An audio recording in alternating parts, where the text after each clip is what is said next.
And welcome. Here we are, Ed Gargas, alongside my best friend Kevin Bishop. We got Dexter Bearcat football live tonight here at Charles Bland Seed Stadium. There it is. We got the number 3 team in the state, Park Hills Central, also sitting in first place in the district, obviously, coming in town tonight. The series, we go back 6 games, 3-3, and it may very well be that Dexter got the first 3 and Park Hills has gotten the last 3, if I recall correctly. But Park Hills, you know, they're big. They're going to have a very sound running game. But last week against Fredericktown, they lit it up across the air. So that could spend, going to be a challenging night for the Bearcats across all lines. Park Hills, again, coming in averaging about 40 points a game. Giving up only 9. So they're the real deal for sure. Well, you don't sit 3 in the state because you're just a might be. But Dexter coming off another impressive win, New Madrid County Central. Game before that, homecoming of Kennett. So currently district standings, Park Hills 7-0, sitting number 1, and Dexter sitting number 5. Less than a half a point behind St. Genevieve. But so, you know, key district contest as well tonight. Apologize, not sure who St. Gen has on the calendar tonight, Kevin, but I'm doing all the talking about Park Hills. You want to give us a little bit on Dexter? Yeah, you know, the thing I like about Dexter, I mean, no doubt, tough opponent tonight. Park Hills 7-0, you know, 3rd in the state, 1st in their district. But, you know, this is a Dexter team that's playing with a lot of emotion. They do have some injuries. Jake Adams is out tonight, outside linebacker. Jason Madison out. Starting center out. So we do have some injuries, but, you know, the guys that have been stepping up, Ethan Stevens, Dylan Bazarian. I mean, Dylan Bazarian is running the ball about as good as I've seen anybody run it all year long. And he's got Carson Dean there. So we've got 2 running backs, you know, running the ball well. Peyton Pollock doing a good job running the offense. Drake Mitchell doing a great job on defense. And, of course, you know, Noah Kronk. I mean, he's been putting up mad-type numbers each game. So I think we'll have a good game tonight, but it's going to be important for Dexter to come out early. You bet. And last I just checked the weather right before I came in. Looks like we might get lucky. The rain stay away till about 9:30 or so. So that's always a little bit better. But appreciate you checking in. We're going to take a quick break. We'll be right back with Bearcat Football Live on YHC TV. Tonight's kickoff is brought to you by Rainey Mathis Funeral Homes in Dexter and Bernie. They're dedicated to providing services to the families of Southeast Missouri with care and compassion. Rainey Mathis will take the time to plan every detail and to help to relieve the burden on your family during your time of loss. Visit Rainey Mathis Funeral Homes online at mathisfuneralhomes.com. So it looks like, Kevin, Dexter Bearcats will be receiving the ball to start this game. And looks like, is that number 7, Ethan Stevens, in the back, or is that number 1, Carson Dean? I'm going to say 7. Yeah, it looks like Ethan back, and that'd be my guess. It is October, National Breast Awareness, Cancer Awareness Month, and so you'll see the Bearcats out there with the pink socks on here during the game for the games in October. And with that, we got the ball in the air, kicked by Jake Bridges. Stevens trying to set up a return, breaks 1 tackle, trying to get outside. Park Hill's doing a great job stringing it out, and he's going to be knocked out of bounds about the Bearcat 32. So about a 12-yard return for Ethan Stevens and the Bearcats. Yeah, Ethan done a good job of what he had to deal with there. I mean, we're going to get the ball on about the 33-yard line, maybe 32-yard line according to the scoreboard, and he had a wall of Park Hills players coming at him.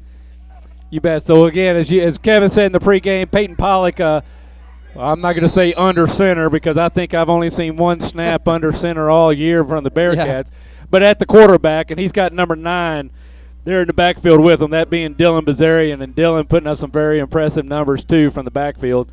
Also back there is 32, Noah Kronk.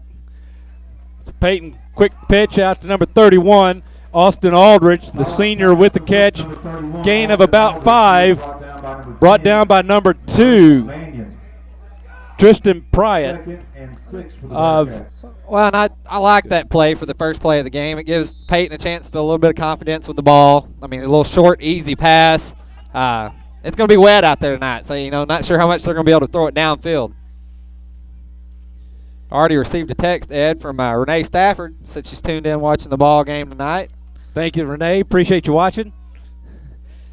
So the field's looking pretty good tonight, right in the middle on the south 40-yard line. Looking a little rough there. But other than that, Dexter Field's got a good crown, does drain pretty well. Yeah. But a lot of rain came through this in the last 24 hours. So a short carry gain there, bring up 3rd and 3 for the Bearcats.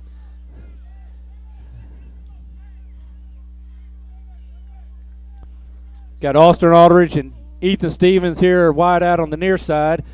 Dylan Bazarian in the backfield with Pollock. And Noah Kronk is the up back.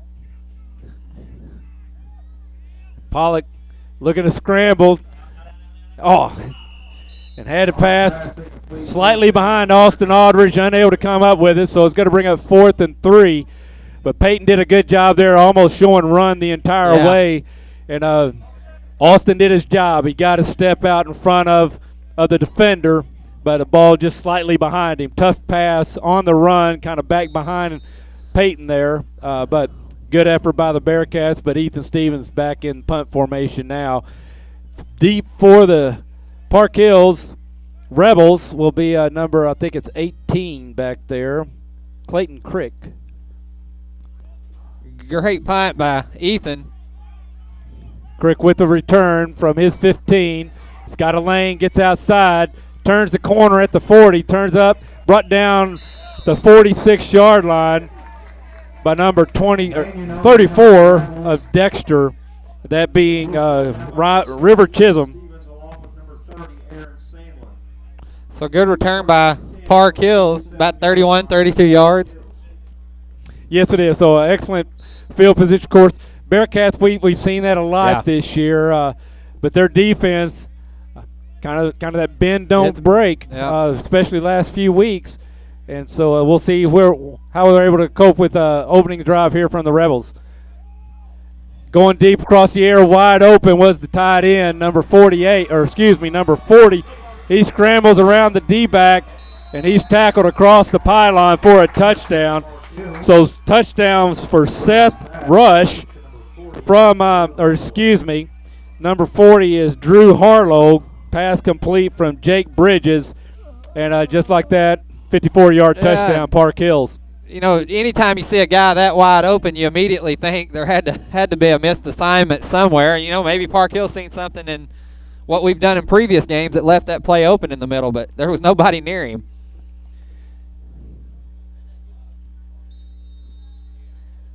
So quarterback Jake Bridges also does the kicking. Ball's down, kicks up, and it is good. So with 10:03 to go here in the first quarter, Park Hill Central Rebels on top. Tonight's game brought to you in part by Bagby Wealth Management in Dexter. Bagby Wealth Management is a fee-based advisory firm that specializes in giving investment advice, management, and financial planning services. When you're ready to pursue your investment goals, give them a call at 573-624-4771. Kevin, I wonder if Tyler would get on to me if I said give us a call. Hey, no, that's exactly right. Instead of them. I am kind of one of them. Yeah. So I may push my, what do you want to call it there, my journalism. My journalistic ethics. There you go. Straight from the producer.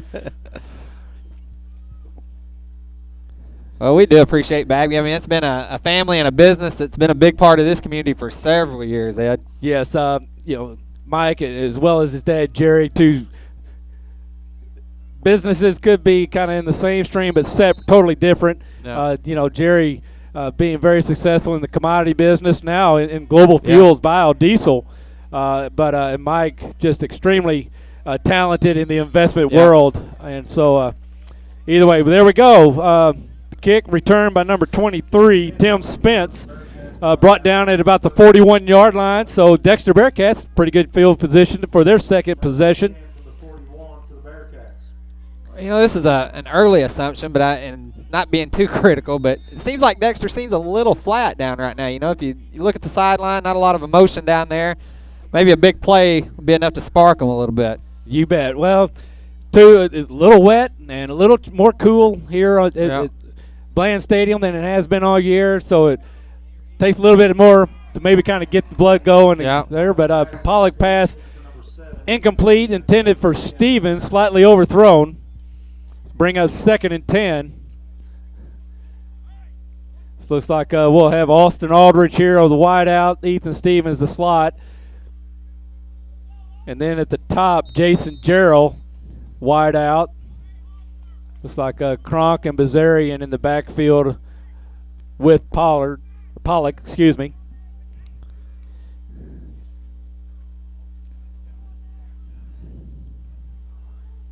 Roll right, the blitz quick. And he's wrapped up by number 33. That being Logan Comfort, tossed down at about the 30, so a loss of 11. But Kevin, you said it right, as blitz all the way, and Pollock, while he's pretty quick, pretty nimble, but 33 had a full head of steam going by the time Pollock tried to react, and just not a chance there. Yeah, I mean, that's usually your center or one of your guys in the backfield. They're going to pick up that blitzing linebacker, but they were rolling out, had his backs out in front of him, and the linebacker came in behind the block. Yeah, good defensive call by Park Hills. They're bringing an outside blitz this time. And 82 gets free, and Pollock releases, but so you bet, outside blitz, like you said, and then 82 got free from his blocking assignment. And tough series there for Pollock. But that was Dustin Saunders, number 82, getting free for the Rebels. Well, and they kind of disguised the blitz there. He started out on the nose and then broke around to the outside. I mean,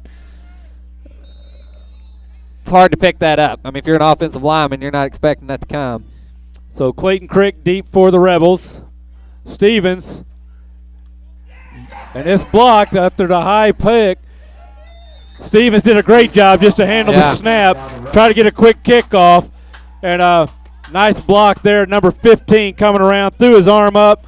And not to take anything, number 15, Justin Halter, not to take anything away from that effort. But it almost looked like Ethan just kicked it right to the arm also. That's how much athleticism Halter showed in putting himself in position for that block. But it also tells you, the coaching that these Rebels have too, that, the play, you're always in the play until the whistle blows. Well, they're going to have the short field here, ball on about the 9 or 10 yard line. Scoreboard says 11, but I think it's more. They changed it to the 9. Yeah, there we go, 9. Yeah. So, first and goal. Lining up too tight, straight eye. 24 straight up the middle, breaks a tackle. Another, got a couple Bearcats on him, brought down at about the 5, maybe the 4. So 24 being Brandon Mayberry for the Rebels. And brought down by number 31, Austin Aldridge for the Rebels, or excuse me, the Bearcats, coming in from the D-back position.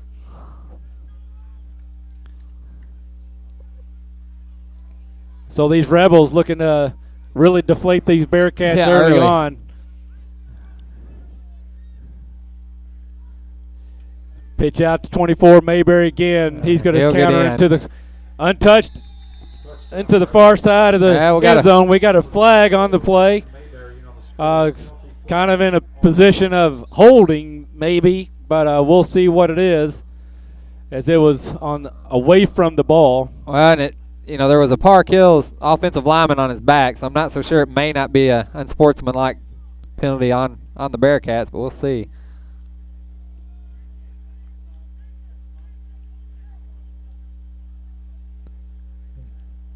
And you see the referee talking with Park Hills Centrals, indicating that it may be against Dexter as well, and how do they want to take it. So here we go.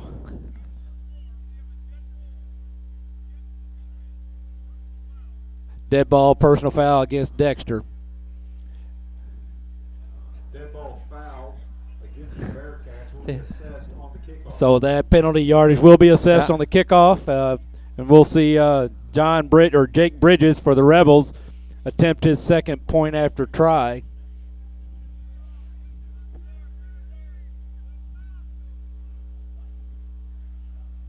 Referee down there's got him a nice voice. It's I like thought, did they have him mic'd up? Kicks up.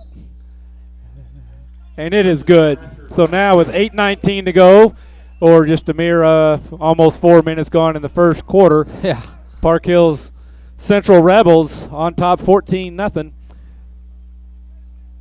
You know, we talked a moment ago about the field, Kevin. If you take a look at it, a nice look at the field tonight, you should be impressed in its great condition, and that's thanks to Turf Renovations. Turf Renovations responsible for outstanding field services, not only here, but numerous ones in the area, such as Sykeston and Portageville and other baseball fields as well. Turf Renovations prides themselves on providing the best playing surface possible for the area's athletes. Special thanks to Turf Renovations, and to check out their projects, go to turfrenovations.com. And, you know, we mentioned the field down in Portageville, and the 8th grade Dexter Bearcats were in Portageville Tuesday night concluding their season, and that field just looked fantastic down there.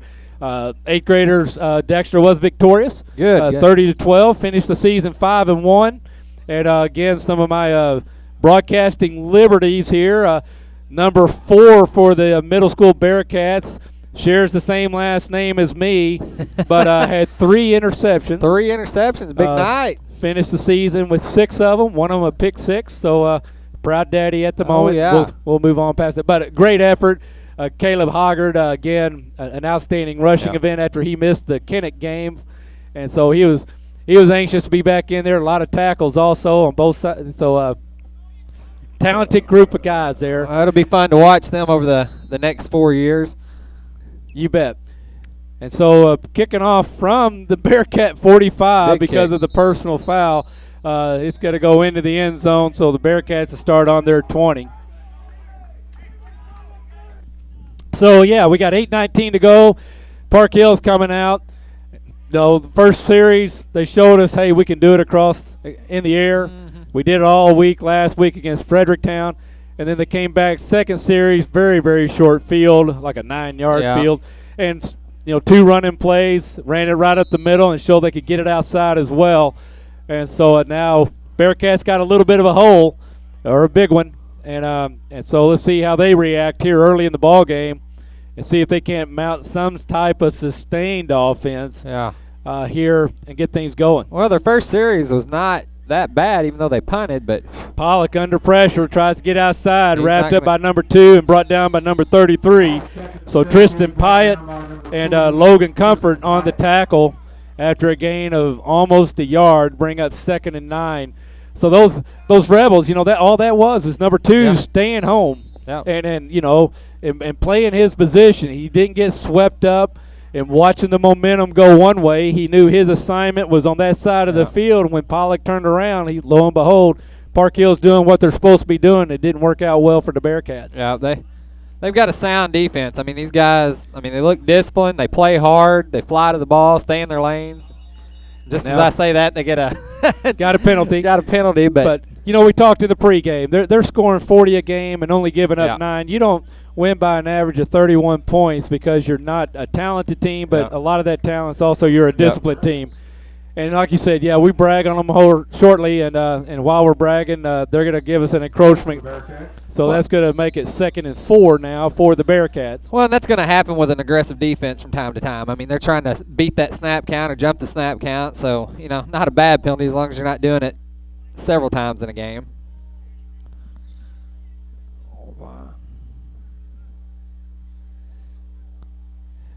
Been noticing, you know, first couple of games, Kev, Bearcats will go and Pollock running again. Wrapped up, breaks the tackles. Gets the first down. And for a first down, brought down at the 39. So he kind of split 2 defenders, but hit first by number 40, Drew Harlow, and then ultimately brought down by 33, Logan Comfort. So there you go, first down as we see number 32, Noah Cronk, bringing the play in for the Bearcats, and number 3, Gavin White, taking a break.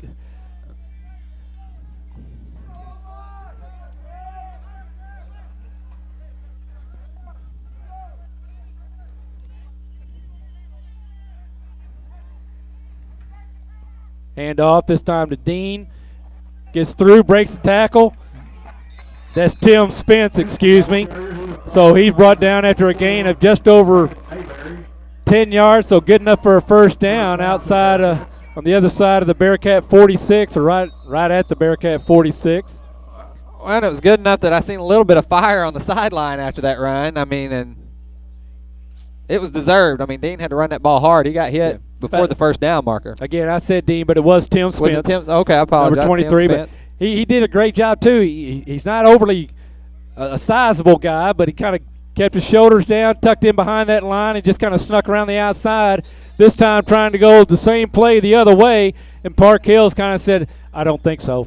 And thrown down for a loss of about 5. We'll see where it gets spotted, but it was Tim Spence and 4 white jerseys. It's going to be about a loss of 4. So we're going to bring, well, they're saying it's 2nd and 13.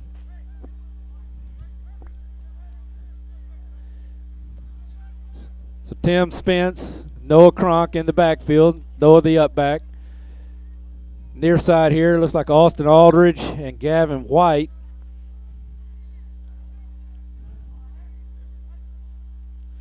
Pollock again rolls right. Under pressure this time. Nice catch there by Austin Aldridge at the Park Hills Central 47-yard line. So gain of about 10, bring up 3rd and 3. But a great job picking up the rush from the far side that time by both backs. Tim Spence hit him once, and then Noah Cronk picked him up after that, allowing Pollock the time to throw the ball. An outstanding catch by Austin Aldridge. I mean, he had to lift traffic. that ball in and in traffic. So line up with the tight end again. Busted play, though. Yep, Pollock. Loss of about 5, got to be 6. It's going to be 4th and 9. 4th down for the Bearcats.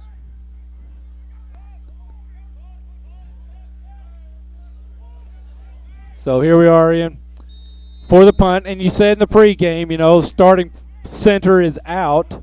And so that maybe had a little effect on the long snap last time. Again, a great effort by Ethan Stevens to just catch it one-handed, get it down, and try to get it off. And just a tremendous rush by Logan Comfort, Justin Halter, number 15 from Centrals in the block. This time, better Stevens. Nice punt. Park Hill's just letting it roll and roll, and it's going to go out of bounds at about their 12-yard line. Stevens punt's blown down at the 12-yard. So 4:35 to go. Park Hill Central's going to have another series here in the first quarter. So had a little bit of momentum that time. Took about 3 minutes off the clock. So let's see if the defense can't parlay that a little bit into a quick offensive series here for the Rebels. Well, I'm not sure if you can see it on your TV at home, but the rain is misting down, I guess you could say. You can. Not a heavy rain, but it is raining. And see it right here in front of the lights. I probably jinxed them by giving the favorable weather forecast from the weather app. Comfort the ball carrier. Comfort the ball carrier there. Gain of about 4, I believe. See where they're spotting this thing. 5, Drake Mitchell. Looks like they're going to give him 5. So tackle by Drake Mitchell, number 5. Drake putting together an outstanding senior season for the Bearcats.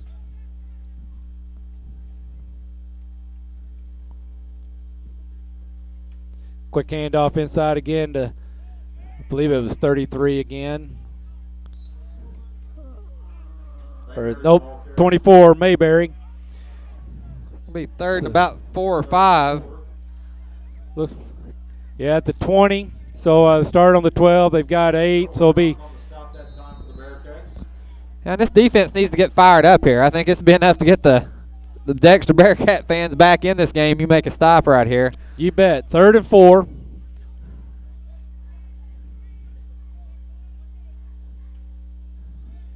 Quick handoff there, and it's met by a Bearcat tackled in the backfield. Yeah, and he was. As Drake Mitchell again. Yeah, Drake Mitchell drilled him. Number 5, Drake Mitchell for a loss. So you called it an outstanding defensive play, and so Park Hill's lining up to punt.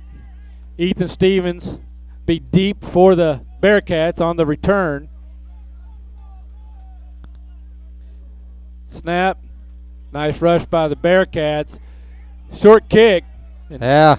Down by number 29, Tristan Campbell for the Rebels, and the Bearcats going to take over on the Rebel 35-yard line. So starting to hear a little bit of noise here from the Bearcats sideline.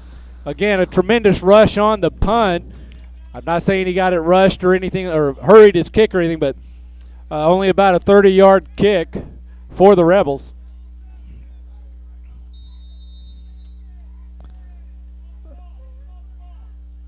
The Bearcats with the chance to put some points on the board here. I mean, it's short field. And they've moved the ball a little bit. I mean, no big plays, but we've shown we can move the ball. Spence in the backfield deep. Pollock looking right. Austin Aldridge, but incomplete. Good coverage there, number 14.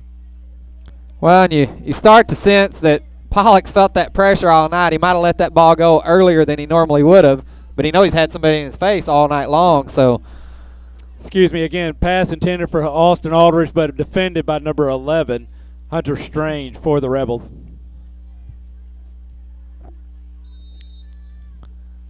So we'll see. Defense back giving a lot of respect to Jason Gerald there on the top side, about 9 yards off, and handoff there to Spence.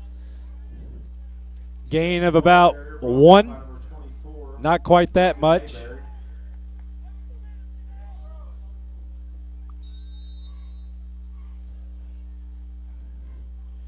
So brings up third and a long 9, a short 10. Just inside the 35-yard line.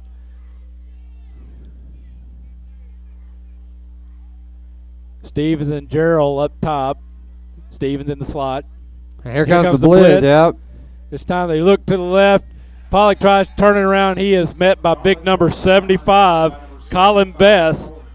Best standing 6'6", 235. So a big senior there for the Rebels, and a loss of 10 brings up 4th and 20 from the the Rebel 45. So great defensive stance there by the Rebels. Yeah, Pollock did a nice job of avoiding the first guy, but couldn't get away from that second one.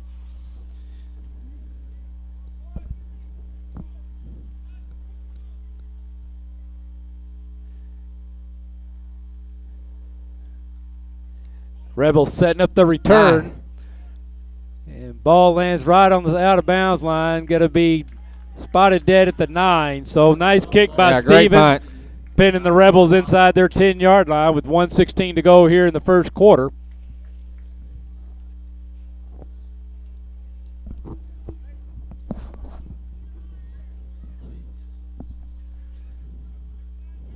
Well, this defense just needs to stand strong again. I mean, they had a 3 and out just a minute ago. You bet. And you know, we're not being overly critical, but not hearing a lot of enthusiasm. Yeah, it seems a little flat. Same time, not hearing a lot from the other side also. Yeah. So just kind of, I don't know if it's just because of the wet, dreary night. It's just kind of a flat night in the stands and the fans as 24 breaks a couple of tackles.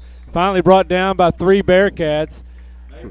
Gain of about, brought down at the line of scrimmage was Mayberry. Ultimately tackled by Austin Aldridge with help from a couple of buddies.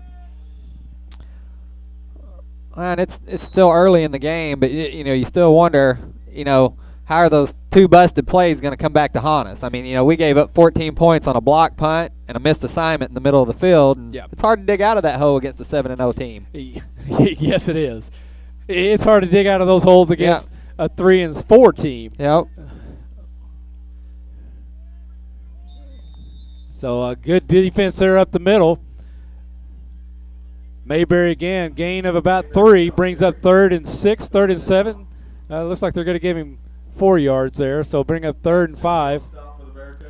Matt Sims, the name we just heard, he was the reigning, I guess he is the reigning defensive player of the week. Just had a big game last week against New Madrid. Yes, well, and he's a big boy there on that line, and so with that, that's going to be the end of the first quarter with your Park Hill or with the Park Hills Central Rebels on top 14-0. You're watching Dexter Bearcat football live on YAC TV. So I switched my car insurance to State Farm. I saved $480. You know what that is? Yeah, don't say it. You know what it is, right? Yeah, don't. It's a lot of dough. Switch and you could save $480 with State Farm. It's a lot of dough. See if Chris Brannon and Dexter could save you a lot of dough. Get to a better state. State Farm. Here at First State Bank and Trust in Dexter, we're ready to help you with any challenge that life brings your way. Our experienced staff brings a fresh perspective to financial solutions. Our lenders, Christine, Ken, and Scott, are committed and ready to assist you with all types of loans, consumer, real estate, and commercial. And we make banking easier with our mobile app to access your Net Teller account with your iPhone or iPad. We are here, safe, secure, stable, and committed to our communities and customers in Stoddard and surrounding counties. Stop by. Let's visit and talk about your goals.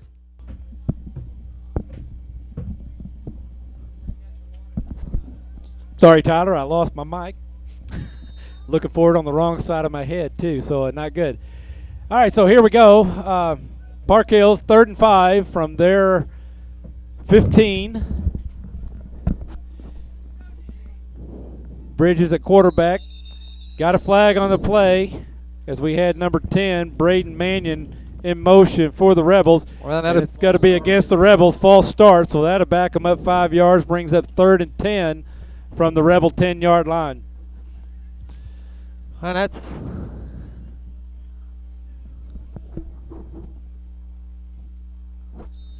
so Rebels got number 3 Caldwell, number 10 Mannion. Mannion in motion now. Bridges rolls to his left. Looks across the middle. Ethan Stevens stepped in front, had to go between his hands, and ultimately blocked off the line of sight of Comfort, the intended receiver, and so bounced off his. Couple of Bearcats thought they might have had a play, but good defense there by the Bearcats, but opportunity for an interception there, but ultimately did not result in a reception, which would have been the big first down for the Rebels. well, and in that play, you got a split second to make a decision. You know, a lot of times when it's 3rd and long like that, your defensive coach may tell you to knock down because could have easily been caught off the tip, but nice job by Ethan. You bet. He's going to get, not going to get a return on this time either, and it's going to be down at the Bearcat 39-yard line. 9-yard line. So with 11:42 to go here in the second quarter, that's back-to-back defensive stances there by the Bearcats. So maybe this Bearcat defense getting some momentum going for the offense, or that would pour over onto the offensive side of the ball as well. Well, we got a lot of athletes on the offensive side of the ball. I mean, a lot of guys that are big play potential. So, I mean, it just seems like we need to get that one big play. But the offensive line and the backs, we can't miss those guys blitzing. Yeah. We got to pick that up. And here we talked about earlier, Jason Gerald on the near side here, wide out. And the defender, number 10, Mannion there for the Rebels, 8-9 yards back. We're on the other side against Aldrich, number 11, willing to only give up about 5 yards. And mishandled snap. Stevens tried to pick it up. Pollock fell on it. And see what they're calling. Looked like it was recovered by Pollock, but he lost the handle on it, and Park Hills fell on it. So fumble, turned over, recovered by Central, and they're going to have 1st and 10 at the Bearcat 34-yard line. Well, and I'm really surprised that that's the first missed snap we've seen all night on either side of the ball, as wet as it is, but coming a bad time for the Bearcats. You bet. Not that turnovers are ever at a good time. Yeah. On the offensive side, anyway. Bridges handoff, Mayberry. Mayberry grinds out a couple. So Bearcats holding their own up across the front there, Kevin. So it looked like and Ed, we just got another text from the Simmons household. Meg and Molly both out there watching with their dad and Jonathan and mother, Miss Laura. So tell them hello, and they're missing a good game if they're not here, but I guess they're watching it at home. So. Appreciate you watching. Thank you much. Noah Cronk in on that last tackle. Bridges again rolls left, going deep. Park Hills got behind the defender, Carson Dean. Carson lost his footing, and now we got late laundry on the field. So let's see what this call is going to be. If they're going to say Dean, when he lost his footing, fell into the receiver, but it almost looked like, from my vantage point, the receiver became as much a defender, but those guys are a lot closer. So pass interference against the Bearcats. Yeah, well, late flag. The play was for pass interference against the Bearcats. So they'll spot off 15 yards here probably, and that's going to move the ball to the Bearcat 15, be 1st and 10, just outside the 15, but 1st and 10 now for the Rebels. Yeah, not sure why the official was late throwing it. And again, the ball looked, again, I thought it was underthrown. Dexter was inside of the receiver. I don't understand how they call that contact, but heck of a run there by Mayberry. He's grinding and grinding, breaking tackles, finally brought down at about the 5-yard line. So good for a first down to bring up 1st and goal from just inside the Bearcat 5. Goal for the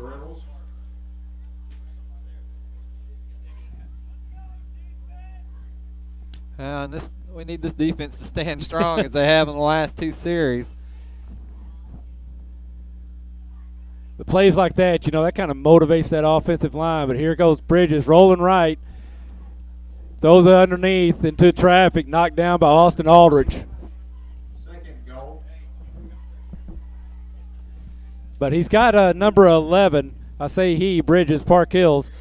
Number 11, Hunter Strange, 6'3", 180.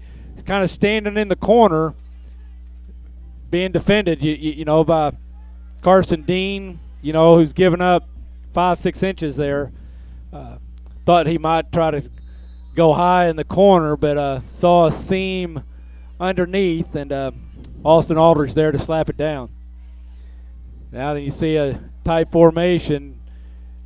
Hand off to Mayberry, following his back and his blockers, but he's met by a wall of Reds jerseys and tackled or brought back down to his 5. We'll see if they give him any forward progress, and it looks like they're going to spot it about the 2.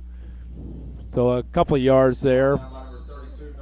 Brings up 3rd and goal from the 2. Actually, they're calling it the 1. Probably, I would think, 4th down territory, even though I would think so. I mean, Bridges you're up 14-0. I mean, and you're a yard out, and you've been pretty consistent in gaining yardage. But again, let's worry about this 3rd down first here, Kevin.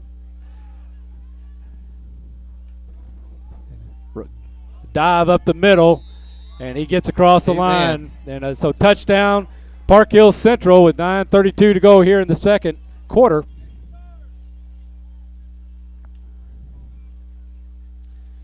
So that time the quarterback kept the ball. Or excuse me, no. Got to get my sheet straight here. But that was Braden Mannion, number 10, with the touchdown, not Mayberry, number 24. And I hadn't had a chance to look at the roster. I mean, is this a heavy senior team, or does it look like they're going to got the potential to come back next year with a lot of returning players? Okay, against the defense. Half the distance to the goal. But, they got Encroachment against the Bearcats. That'll be assessed on the kickoff, as we had the point after try. But they got about 12 or so seniors. But you look up and down the roster, and they got a lot of sophomores, a considerable number of juniors. They just, over the last 4 or 5 years, that point after is good to bring the lead to 21-0. So, but it just looks like, they've got a good program going, and they just keep feeding it. You know, it's a third every year, Yeah. and they just kind of keep reloading and not having to rebuild. But, you know, winning on the football field doesn't happen by accident. Players and coaches work throughout the long summer, conditioning for the rigors of competition, practice upon practice. The lessons learned by our Dexter student athletes will, however, serve them well for a lifetime. Lessons of discipline and teamwork, hard work, and commitment to excellence. At Bank of Advance, we believe in the character that sports helps to build. We're proud to help support athletes on the field and in the classroom. Bank of Advance, where a handshake still matters. Member FDIC and equal housing lender.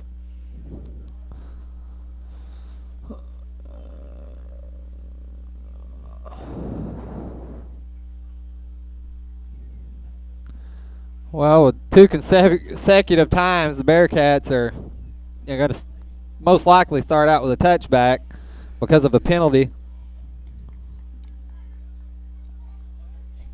So, yeah, again, this time kicking off from Park Hills 45. Stevens deep for the return.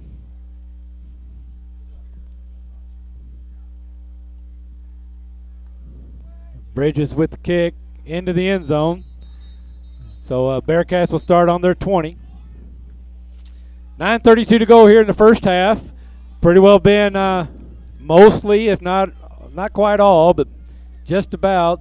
Park Hills Central had a couple of good partial series where Bearcats have moved the ball. Hopefully they can draw on that and build on it here this time around. Be awesome to get some points on the board before halftime. Park Hills will receive the ball to start the third quarter.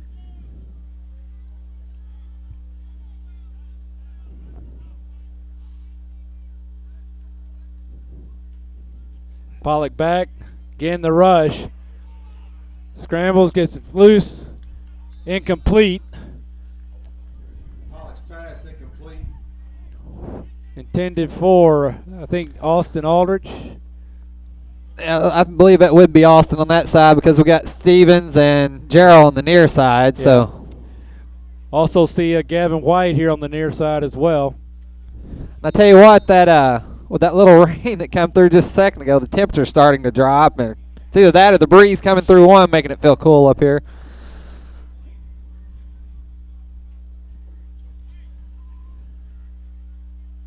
All right, this Park Hills defense, they've been in the backfield all night long. Handoff, tries to cut back against the grain. Brought down by number 20, Dylan Bazarian with the carry, and number 24, Mayberry with the tackle.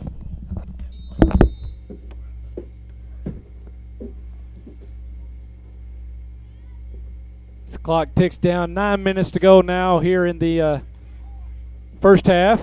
3rd and 7 for the Bearcats. So they get the call from the sideline.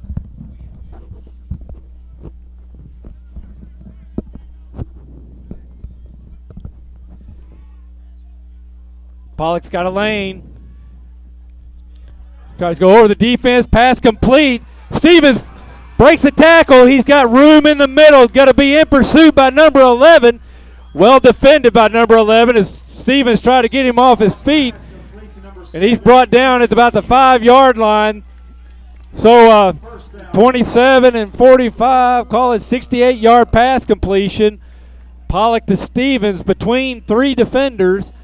Outstanding job by Stevens. I honestly think he underestimated himself. I think he had the wheels to probably run that ball into the end zone, but wanting to make a move there, and Park Hill's able to bring him down. But we talked about the big plays, and that's the one thing about this offense. We can make a big play. We'll see if Bazarian will get the call down here inside the 10-yard line.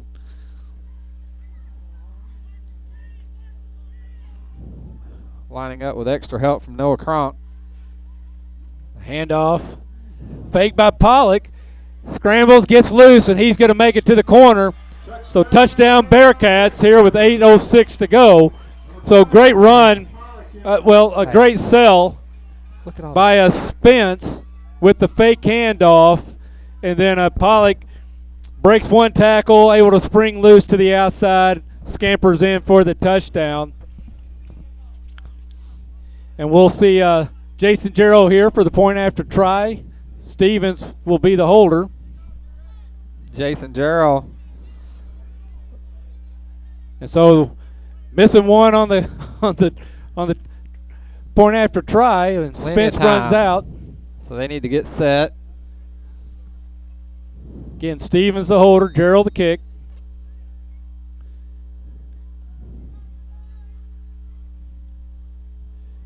Ball's down, kick is up, and good. So 8:06 to go. Bearcats, 2 quick plays, more than that, but still cut that lead to 6. Hey, everybody, it's getting close to halftime, and that means dinner time. Yeah. So I know everybody's thinking about pizza, and what better than Pizza Hut. During game time tonight, give them a call, 624-5333. But for $11.99, Kevin, you got their bacon, cheese, stuffed crust pizza. So, again, Pizza Hut, 624-5333 for the $11.99 bacon, cheese, stuffed crust pizza. Yeah, and I think if we called them, they bring it out here to the press box. I know they would. Might be a little difficult tonight because they got the gate closed. I was a little bit disappointed. The lazy in me was mad when I had to walk across the field, and I'm sure Tyler loved toting all this equipment across the field. I was going to ask him if they allowed him to truck it around the track. But, yeah, same here. I'm on the phone on a conference call with Lexington, Kentucky, so I wasn't looking and getting ready. Oh, wait, where are all the cars? Oh, my goodness, the gate's not open. I'm running behind. Well, that's, big defensive stand here. I know we said that 100 times, but, I Yes. mean, we're getting a little bit of momentum. We just kicks up. Brought in by Mannion, number 10. He's got a big hole over there on the left side. Finds the seam, cuts back up toward the middle, breaks the tackle, stumbles, has a blocker. 2 guys out in front. Cuts back in, ultimately brought down at about the, looks like the 9-yard line. So, about a 70-yard return for the Rebels to counter the big touchdown after the Bearcats and their big play. Well, that's kind of been the Achilles heel for Dexter this year. You said something about it earlier, but we've given up several big returns on kickoff and punt returns. And I'm not sure what the reason is. Not sure if we got a lot of young guys out there on special teams, but we have shown at times we just don't do a very good job of covering kicks.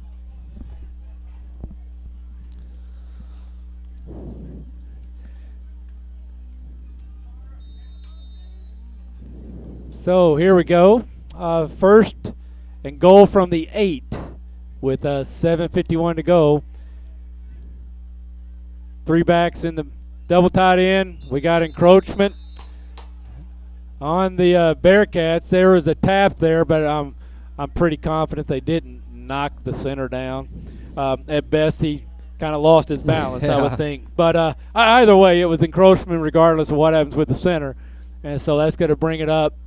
Against the Bearcats, half the distance, so 4 yards closer. So that brings it first and goal from the 4. But yeah, no guessing there. There was 3 Bearcats in the. Yeah, that's an easy call for the official. Here's the handoff. He's gonna walk in almost. Met at the line of scrimmage, dives forward, but no signal. So got to bring up second and goal from about the foot line. Yep. Second goal for the Rebels.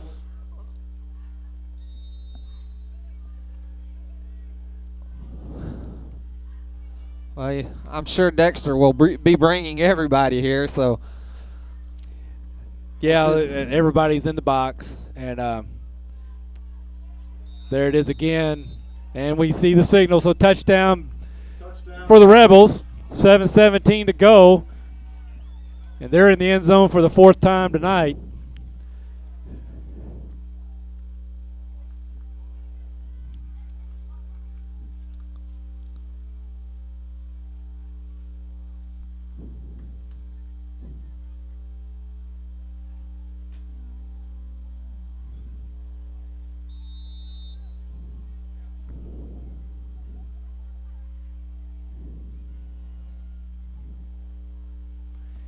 Up, fumbled on the snap, pass it, hit, and he tackled. Going to be short of the goal line. Point after attempt, no good. So the point after try, no good after the bumble snap. Great effort by the Park Hills. And that's what good teams do. I mean, yes. You know, it wasn't just the holder trying to scramble in there. He knew he had a couple of receivers and made the completion, broke a tackle, but came up just short, didn't get the ball across the line. So a little bit there, you know, they always talk about those kind of things come back to haunt you. Yeah. So that's some good karma there for the Bearcats going here into this possession. Get a nice return set up here, shorten the field, punch it in again prior to halftime, and come back with a third, you know, less than a 2-point or 2 touchdown deficit to start the second half. You can't score 20 points on 1 touchdown, so can't go out there thinking you're going to get all back in one play. Hey, did y'all say the score to the St. John game? What was?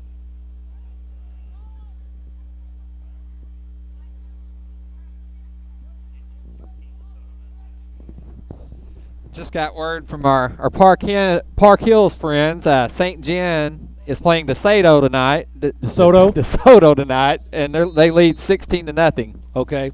Again, key matchup there as we talked about in pregame. St. John currently 4th place in the district. Dexter 5th place. Separation less than a point. And again, Bridges puts it in the end zone. And so Dexter will start on their 20. The kicker for Park Hills tonight, he's had a short field a few times, but he's just kicked the ball phenomenally well. Yes. I mean, he's just well. That you know, if you can get it into the end zone, well, then that's got to make that return man think. You know, and so if you're always having to set up and make the other team go 80 yards, then you know that's always postures your defense for success. As well, I mean, with no return, there's no momentum gained on the kickoff or anything like that. Pollock again drops back across the middle, just outside of the reach of Austin Aldridge. So well defended, number 11, Hunter Strange, been step for step on Austin all night long. Yeah.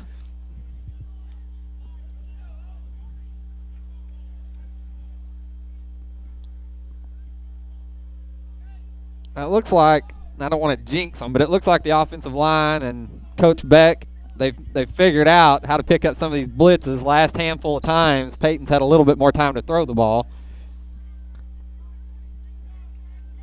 Yeah, and so sometimes you just got to be exposed to things a couple times, and then you're like, oh, yeah, remember in practice? That's how that works. Cut back. Kronk now, or there we go. Gavin White turning it up on the far side. Just out diving tackle by number 10. Braden Mannion, excuse me, that was number 9, Dylan Brazarian from the 20. So brought down at the Park Hills 25, so a 25 and 30, 55-yard scamper by Brazarian. And that's the momentum changer that Dexter's needing. See if they reward Dylan with another quick handoff here, but a nice pitch. Yeah, and nice move by Dylan to cut it back.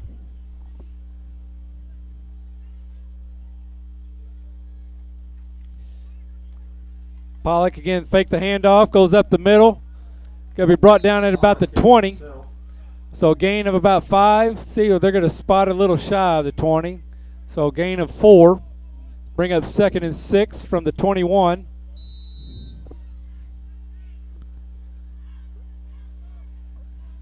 Well, Coach Beck, Coach Pete, and I've talked to them several times, and you know, Coach Beck runs a great offense. You know, you'd have to think that play was ran to set something up that he has in mind for maybe this play or the next play. You bet. Well, all those linebackers in. Football is just like game of pool. Yeah. You know, every play sets up the next one. Just off the fingertips in the corner of the end zone of Ethan Stevens racing across the end zone to get there. And like I said, just off his fingertips. stops the clock at 5:55, so a whole lot of time here still in the second half. And now we see Gavin White coming in, number 3 there. Noah Cronk got to get a quick breather. So we'll have trips left and Austin Aldrich up top. Spence in the backfield.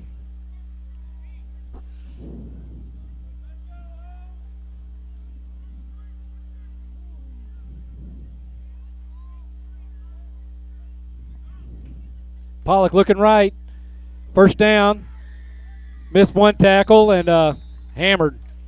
Nice tackle there by number 40, Drew Harlow. Who was that on the reception?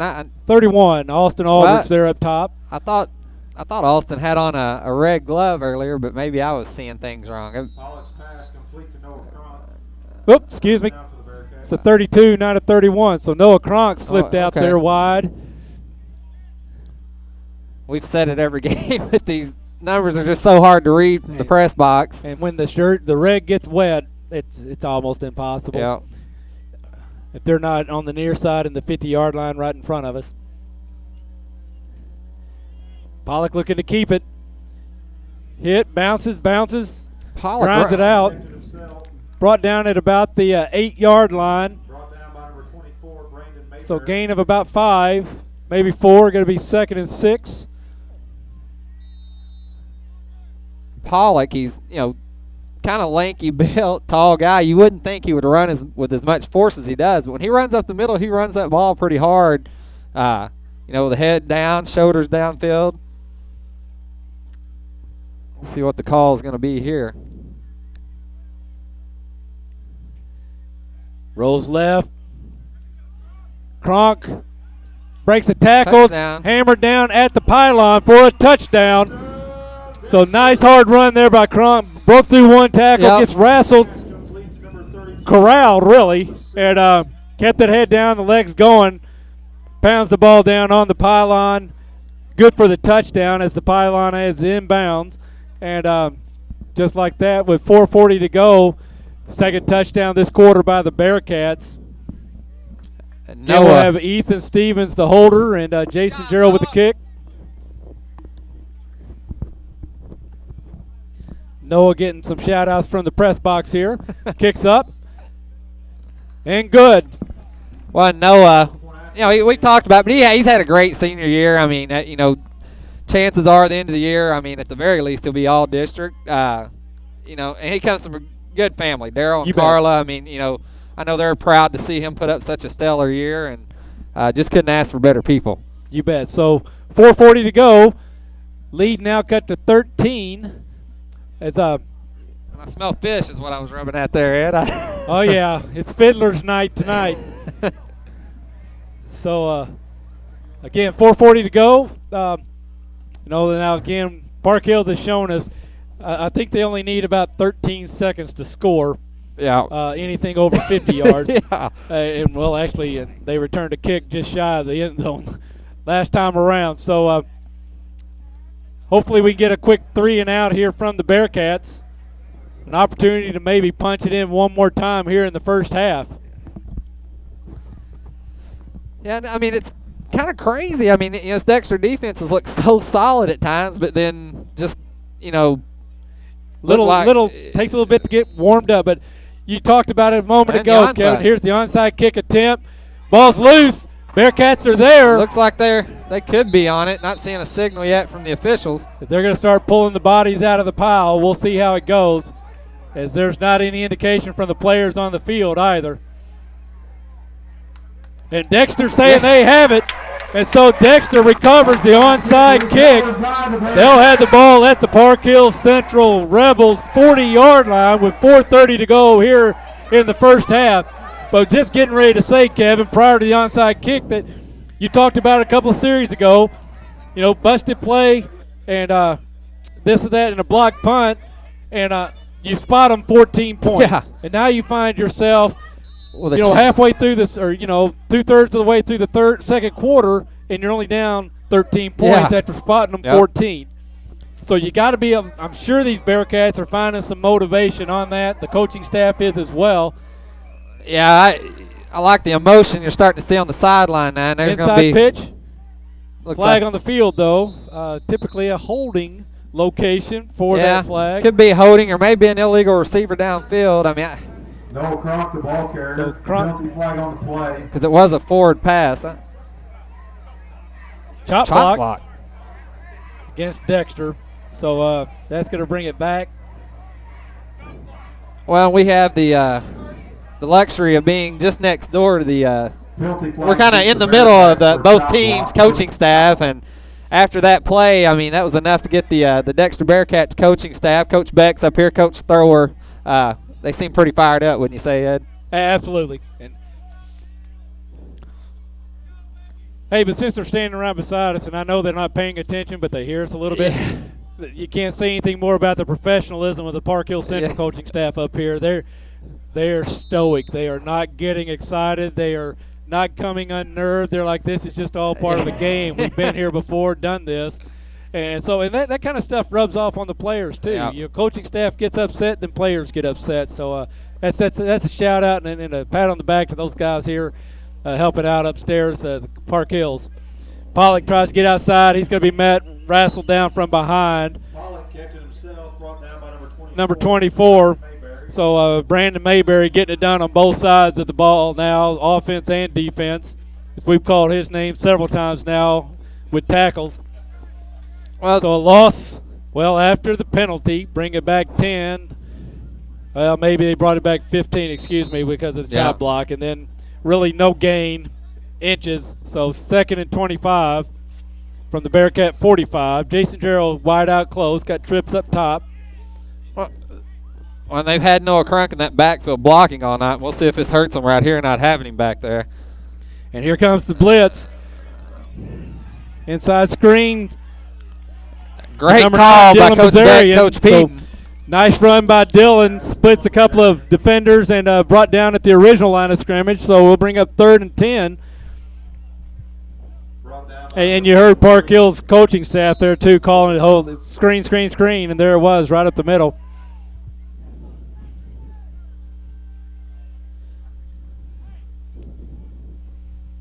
But big 3rd down here for the Bearcats with under 3 to go. Maintaining possession, winding that clock down will be big.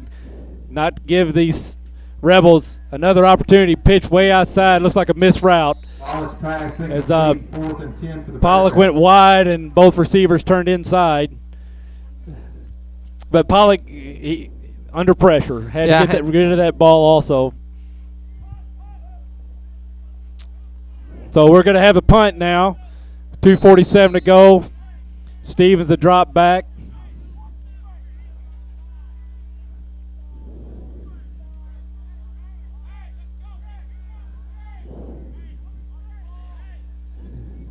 And it looks like number 10, Braden Mannion, will be deep for the Rebels.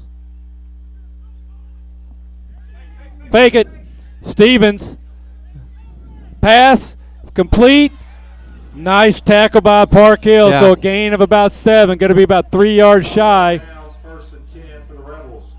So I'm not sure who made that tackle. Is that number 3 coming across? It looked Brandon like Caldwell, yeah, maybe? it looked like it was number 3, and I see a few high fives. So Excellent defensive play there by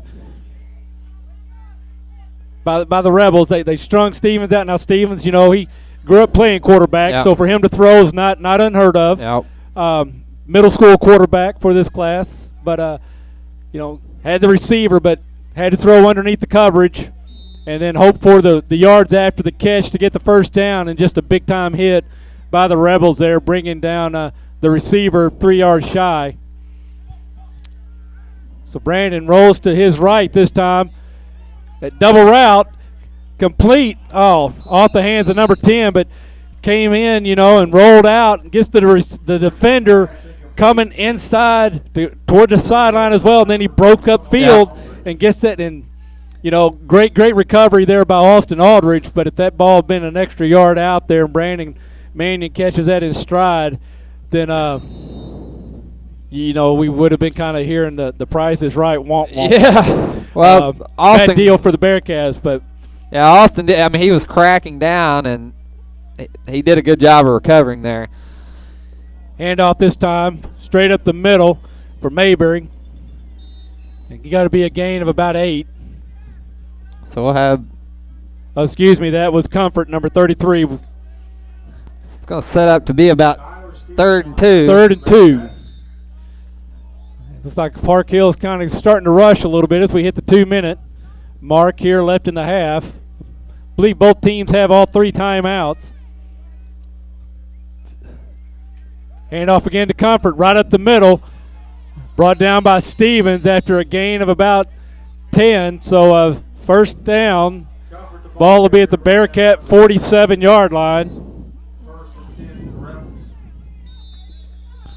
So a minute 56. The last thing the Bearcats need is for Park Hills to be able to put it in the end zone here because, Absolutely. like I said, they get the ball at the half. So Ethan did a great job. Open field tackle, got low, got down, hit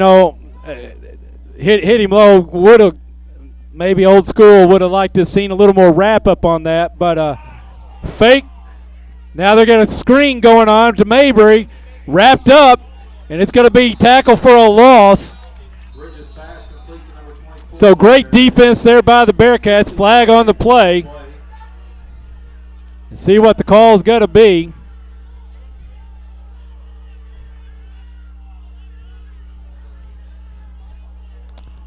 And hearing a lot of commotion from the fans on the other side. Not sure if that's. Can't tell if it's Dexter Bearcats or Park Hills. Well, the only thing it could be here for Dexter is unsportsmanlike or a late hit, which would be 15 yards in the first down. So it'd be terrible. Unless they got wrapped up with a face mask. Yeah. But can't see. Personal foul, helmet to helmet. So that's going to be. Personal foul, helmet-to-helmet contact against the Bearcats. Again, a tough call when you're coming in on a player and he moves, whether by his own admission or own intent or not, he moves and you get helmet to helmet. But yeah, I mean, it's a tough call right there. I mean, Dexter makes a big defensive stand and a lot of interest here. Yeah, with concussions here the last couple of seasons from the pro level down, yeah. And so they're getting serious about that call, and it's just an unfortunate call for the Bearcats. And their inside handoff up the middle, brought down by Matt Sims, was Comfort after a gain of about 2, brings up 2nd and 8. Down to a minute now. Ball on the Bearcat 32, maybe 33. Comfort gets set in the back with Bridges. Bridges rolling right.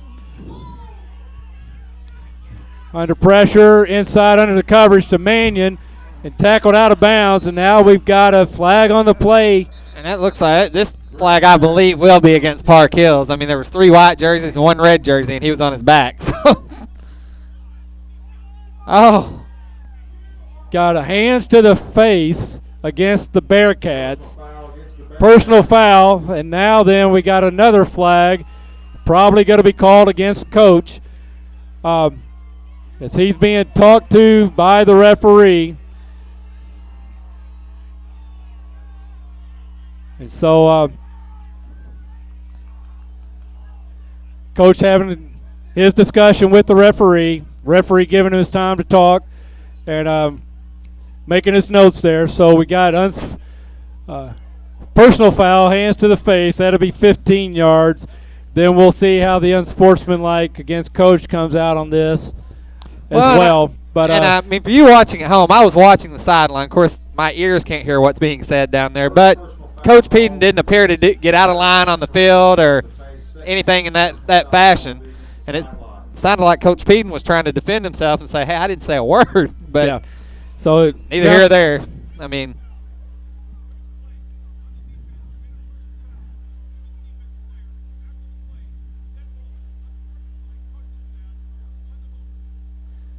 Okay, so personal foul on the defense, unsportsmanlike against the home team. And that ultimately results in Park Hills having the ball at the Bearcat 5 now with 43 seconds to go. So a 27, actually the 4, So it turns out to be a 28-yard penalty back-to-back there, and sets them up first and goal, 43 yards from inside the Bearcat 5 at the 4-yard line. So, again, a most unfortunate series of events there. And Comfort, deep back, grinds it out, brought down, touchdown. And so with 36 seconds to go, Park Hills counters with the touchdown to bring it back up to 33-14 now. See if they're going to go for one, if they might try two. Looks like, okay, Bridges in to kick, and Mannion will be the holder, as they will try a point after for one, unless they fake this thing.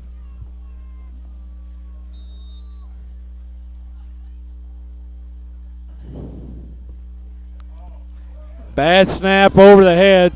Bridges picks it up, looks to throw it. There's a receiver, incomplete. Not intended, but pass thrown to number 3, Brandon Caldwell, all alone, Kevin. And I think he was just thinking, look at this, I'm scoring 2 points. Made his move to the end zone. Unfortunately, it was prior to the catch, and then ball bounces off his hand. So he'll be thinking about that one for a long time. So now then, 19-point difference, 33-14, 36 seconds to go here in the ball game, or excuse me, the first half of the ball game. Yeah, and I mean, it'll be interesting to see if Dexter, I know possibly tries to put some points on the board, or if they'll kneel on it. I would think with the may deep see ball. too what Park Hills, if they come out with a squib kick, it really doesn't set up a return.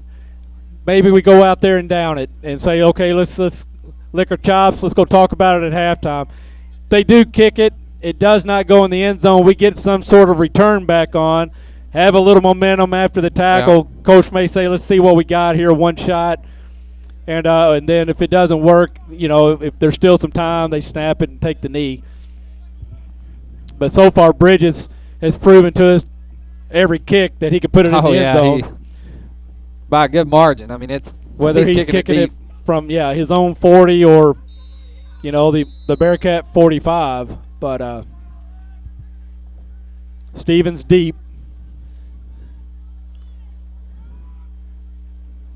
And ball hits, and it goes into the end zone. So, again, touchback, as have all the other kicks been tonight for Park Hills.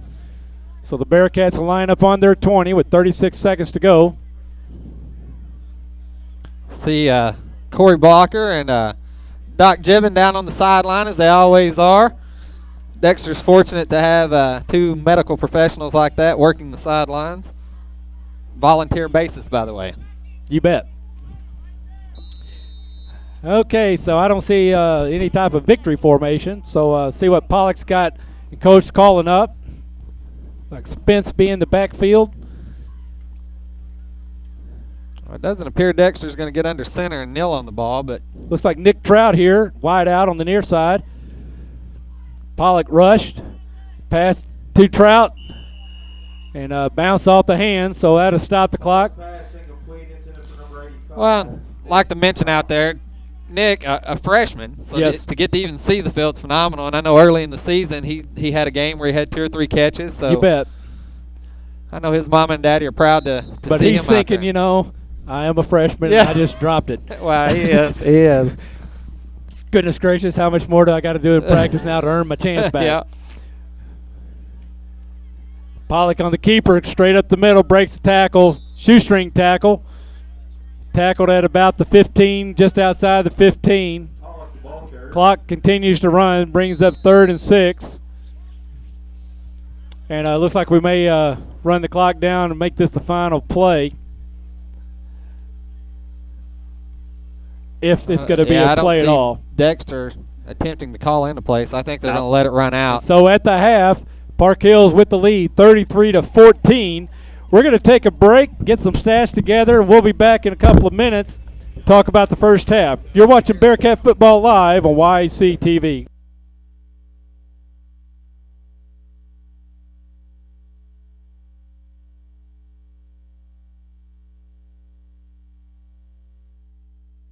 professional service with care and compassion. We at Rainey Mathis Funeral Homes strive to provide you a respectable environment and services during the time of your loss. We offer numerous services including pre-planning arrangements, memorial family tributes, and webcasting for those unable to attend a service. We will listen to you and your wishes to help plan a celebration consistent with your expectations. Rainey Mathis Funeral Homes in Dexter and Bernie. What is your emergency? Need assistance at County Road 61 and Highway 9. Help is on its way. Clear! There's a better way to jumpstart your soil back to health. Apply Endzone to protect and increase nitrogen efficiency without killing bacteria. Apply Prevent to increase phosphorus availability and reduce fixation. Better yet, use them both to get more from your fertilizer investment and see higher potential yields. Ag Explorer, your prescription for healthy soil. I try so hard, but there's always more work at the office than there are hours to get it done. And then there's night school, trying to finish up my degree. And since my husband's gone, my kids need me more than they ever have. Where am I going to find the strength to get through it all?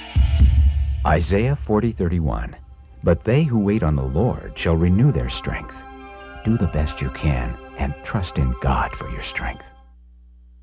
I am Tyler Rowland Hubrecht, your state representative-elect for the 151st District. I thank you for your support in the past special election, and I look forward to serving you in the coming months ahead in Jefferson City. I ask for your vote again in the general election on November the 4th. Thank you.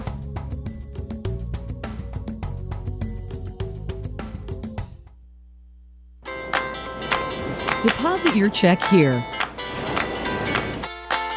Or here. Or even there. Deposit your check wherever you are with First Midwest Bank's new mobile deposit. Just tap, snap, deposit. It's that simple. New mobile deposit from First Midwest Bank, serving the communities we call home. For lunch, supper, anytime, the best food in Dexter is always Pizza Hut Wing Street. Our famous pizzas are handmade with all natural ingredients, no fillers, no preservatives. For a quick lunch, try our buffet. Eat all you want. Our delicious pasta selections will soon be your family favorite. And Wing Street wings are perfect for get-togethers. Wing it like a pro. Add potato wedges, dunkers, or mini pies with a 2-liter of your favorite Pepsi product, and you've got a full meal. There's always something good cooking at your Dexter Pizza Hut. Call or order online today. When there's no light at the end of the tunnel, no hope, I just lose the will to move ahead. God will supply you with the strength to do all that needs to be done on that day. So let go and trust in Him. I'm so glad I don't have to go it alone anymore. Let the Lord Jesus be your strength right now. A message from the First Baptist Church of Dexter, Missouri.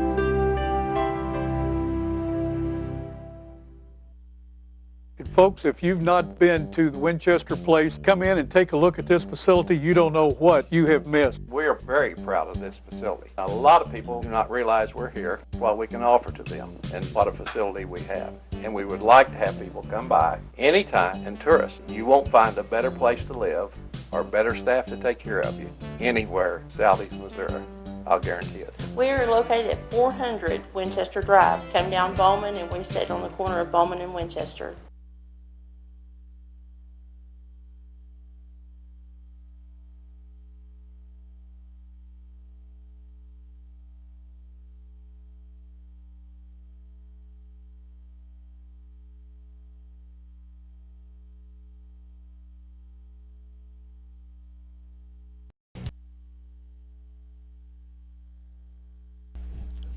Hey, welcome back. We're just seconds away from the kickoff, and again, Dexter Bearcats will be kicking first. Now, I know a lot of you Bearcat faithful out there took this past 2 or 3 minutes to click over to the baseball game. Yep. But for those of you who did not, we understand it is 4-0 Royals at the moment. But those of you who are kind of monitoring both games, feel free to text us. Yep. And get us an update, and we'll keep everybody else out there in Bearcat Nation updated as well. But Kevin, you got some stats for us? Yeah, I mean, you look at the scoreboard. Real quick, though, want to remind everybody, tonight's kickoff is brought to you by Rainey Mathis Funeral Homes of Dexter and Bernie. They're dedicated to providing services to the families of Southeast Missouri with care and compassion. Rainey Mathis will take the time to plan every detail and to help to relieve the burden on your family during your time of loss. Visit Rainey Mathis Funeral Homes online at mathisfuneralhome.com. Yeah, and as I was going to say, you look at the scoreboard, we're down 33-14, and this is a very good Park Hills team, not taking anything away from them at all. But, you know, we look at the yards offensively. Dexter actually leads with total net yards of 191 to Park Hills 143. We're winning the time of possession, 14-31 to their 9-29. But you go back to the first half, we leave a guy wide open in the middle of the field, first play of the game. Second touchdown, block punt. And then right there at the end of the second half, we were tacked on 60 yards worth of penalties with 40 seconds to go in the game. So it put them on the 3-yard line. Handoff up the middle. Nice hard run there by, I believe that's number 24, Mayberry. It is, and he grinds out about 7 yards with 3 red jerseys hanging on him. You know, a couple highlights for Dexter offensively in that first half, though. Dylan Bazarian with a 55-yard run. He's got 3 carries for 60 yards, and then Ethan Stevens with the big 71-yard reception early on in the first half. So, again, yeah, we're down 19 points to the third-ranked team in the state, and we spotted them 14 points. Yeah, we did. So, not necessarily the best game plan to spot the third-ranked team in the state, 14 points to get started. Well, I talked to Jimmy Aldridge at halftime, and Jimmy works with the chain gang over there, and he told me, he said Park Hills are just athletic kids down there. They're big, they're physical, but he also said the Bearcats, from where he can see lined up right on the field, we're playing physical with them. So I mean, we need to take advantage of a turnover and put some points on the board. Yeah. Quick pitch out, this time to number 11. Nice stiff arm. Thrown down out of bounds by Ethan Stevens, but the reception by Peyton Tennant. Excuse me. Check that. Hunter Strange. And reception good for a Park Hills first down from they were on the 29, and now they're at the they're now at the Bearcat 28-yard line.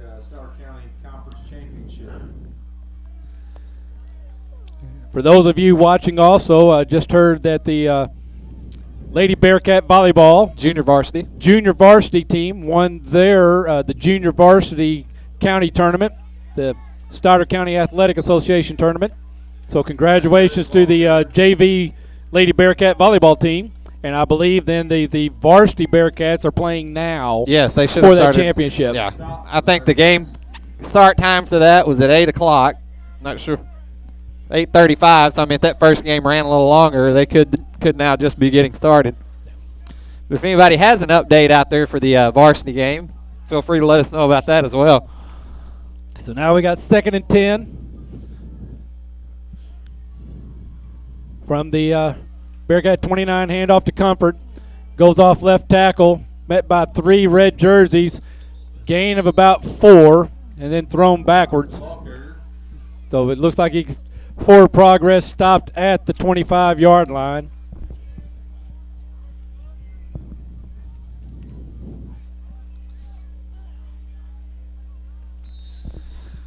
Well, Park Hill's moving the ball with a little more ease, it seems like, on this opening series of the second half than they did the entire first half. They really didn't have any big, long drives the first half. I mean, big plays and big penalties. Bridges looks left. Wow. Got a receiver over the defender. Well defended. Good position. But just receiver went up and got it, and the defender just missed it. Yeah, and that ball was almost thrown perfectly. I mean, he laid it in there, and nice catch by the receiver, but looked like Carson Dean may have been on the defending side of that. Just tough break for Carson. He got himself in position, was up with the hand, just missed the ball.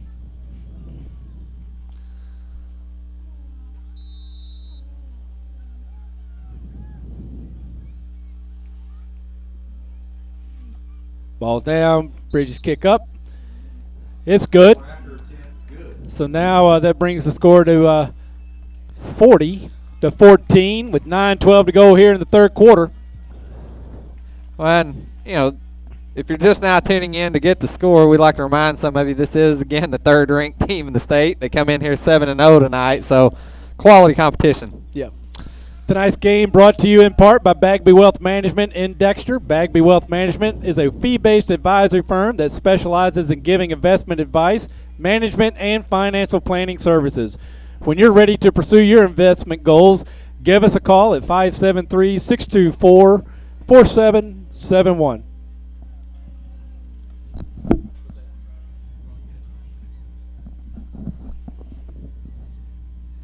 So Bridges, again, every kick he's done, every long kick's been in the end zone. So nothing but touchbacks so far this evening.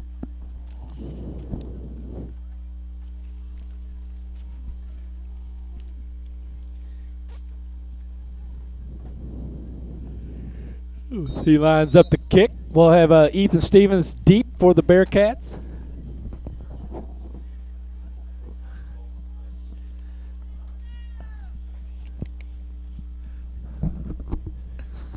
Kicks up, not going to get in the end zone. It bounces into the end zone. I think it landed at about the 1, Kevin. So, yeah, that's the first kick we've seen not booted completely into the end zone tonight by.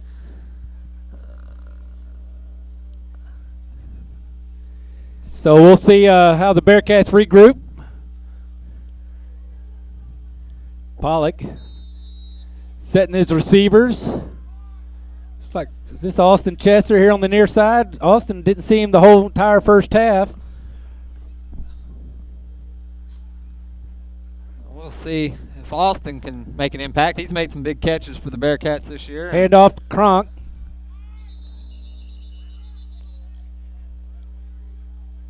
It appeared that he picked up a few yards, but oh, that was Bazarian, excuse me, number 9. looks like he only picked up 1, so. 2nd and 9 from the Bearcat 21.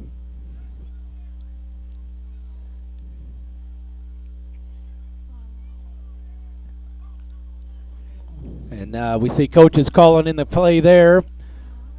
Bazarian now settles onto the left of quarterback. Stevens in motion. Pollock going to keep it. Wrestle down in the backfield. Tackled at the 15. He's thrown down by, is that number 40? Number 40 for Park Hills. That being Drew Harlow. Called his name a couple times. Yeah, what do they list number 75 at? It seemed like I heard somebody say he was around 6'6", or. Yeah, he's 6'6", 235, excuse me. I mean, that's a college size football player. Him and number 40 have wreaked havoc for Peyton Pollock all night long. And there's the blitz again. This time D-back came in. Break a tackle. We're going to have a late hit on Park Hills, or roughing the passer. Yeah, that time Hunter Strange broke free from the cornerback, came in untouched. And so late hit on the quarterback, so that's going to be an automatic first down. Otherwise, would have been like a 4th and 13. Pollock needs to shake that guy's hand that hit him in the back there and thank him for the first down. So we'll see if it'll spark this Bearcats a little bit. Which some of those, and again, the rules are there for reasons, but it is difficult. Your eyes get big, you're at full steam, and then he releases the ball, and you're thinking, well, you're not thinking, oh, stop. Yeah. You're still thinking, I'm getting ready to crunch a guy. Well, and that was close enough. I mean, it's hard to get onto a kid too much. I mean, playing hard and playing to the whistle. Same time, and but again, the rules are there for the protection of those players, and sometimes they're broken, not necessarily intended to be, but they are, and just get yourself up and try to make up for it the next play.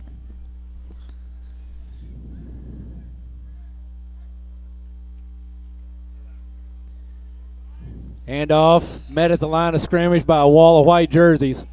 Yeah, and there's just been nothing up the middle for the Bearcats tonight.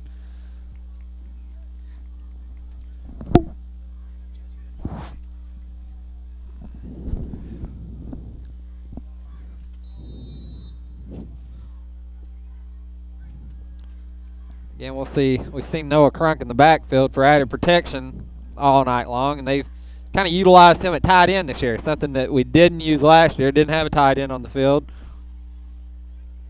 Noah already with a touchdown tonight. Pollock has a seam to the left. Defense stepped up. Pollock released, but again, that momentum carried that ball up over the outreached hands of Austin Aldrich for an incomplete. So brings up 3rd and 10.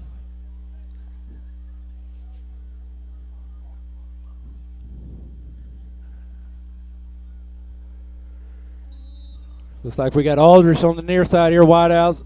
Stevens in the slot. Or excuse me, Cheshire on the near side, and Austin Aldrich up top. Austin wearing white gloves there, Kevin. Yes, okay.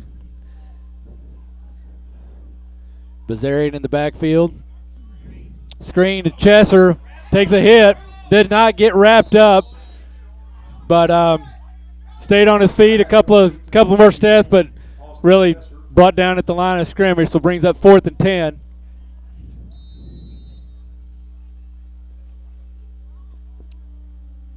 And so that's going to bring out the punt team as it's 4th and 9, actually. Yes.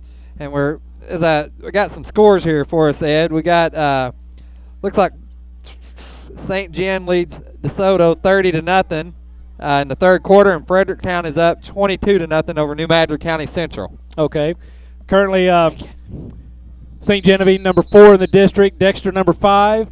That looks like that won't change. I think Fredericktown coming in tonight was number 8 in the district, and New Madrid is number 7, maybe number 6.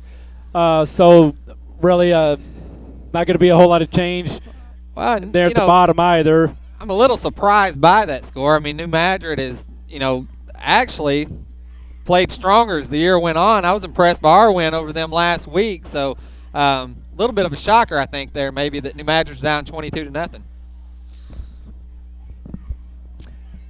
We got a timeout, Dexter. So we're going to keep it right here. We're a little late on that call. 6 minutes to go here in the 3rd quarter. And so, again, you're down 26 points, Kevin, and you got to start thinking long and hard how many more possessions are you going to have. And so Coach Peden wants to make sure we got a good execution on this punt, if it actually turns out to be a punt. But because the clock's getting ready to be the biggest adversary for the Bearcats.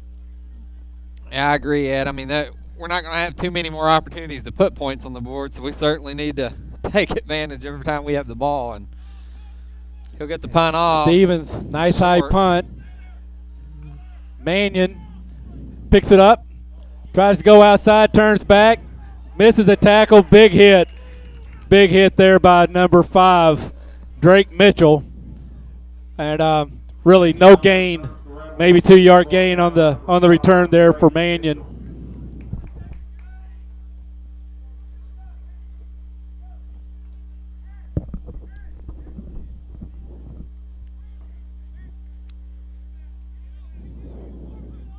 So it'll be 1st and 10 for the Rebels, starting at their own 42-yard line.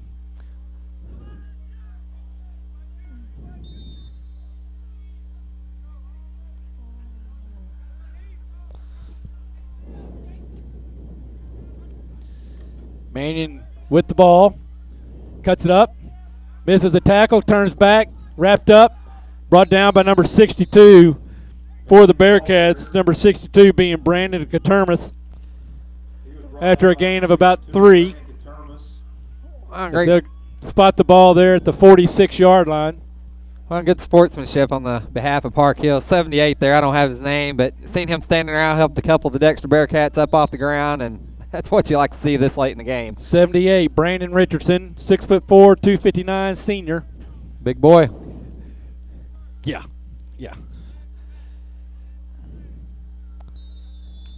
May have to find out what they're feeding the guys up there, and start feeding it to our middle schoolers. You bet.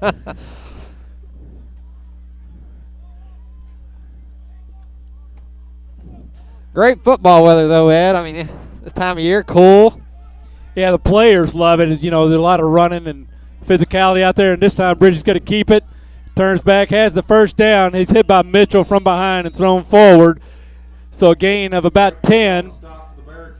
Be 1st and 10 from the Bearcat 44-yard line, or just inside the Bearcat 45. We see our big guy, Matt Sims, come off the field. They'll give him a break here.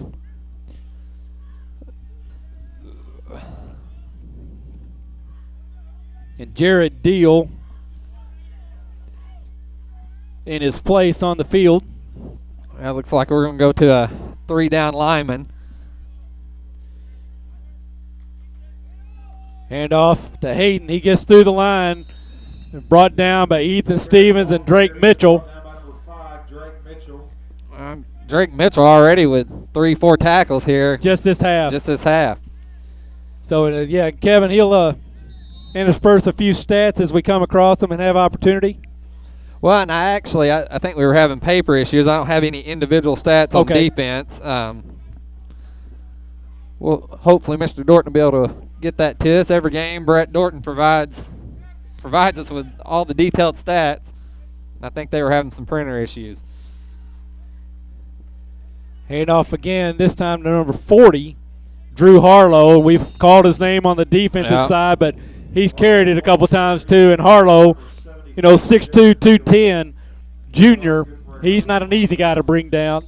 Well, you don't see very many Division I fullbacks that stand at 6'2". I mean, we talked about it all night long. They've got good size. They play good disciplined football. Very good football team. But both Mayberry and Comfort seniors see Drew, Hayden, Harlow there, except, the Rebels, they're thinking, hey, we're building on next year already. Yeah. Bridges runs to his left. He's got two receivers there. Got one deep, goes short up the middle, complete to Comfort, the second receiver, in for the touchdown. And so, again, slightly over the outstretched hands of number 10, Braden Mannion. But Comfort staying on his route. Boom, right in the breadbasket. 6 yards later, he's in the end zone to put his Rebels up now 46-14. And we'll see Mannion, the holder, and Bridges, the kicker, again as they will attempt the point after try. And if any of you out there watching happen to know the score to the Malden-Kennett game, I'd be interested. Malden, I guess they're – okay, Tyler just updated us. It's Kennett is down 36-6 at half. And,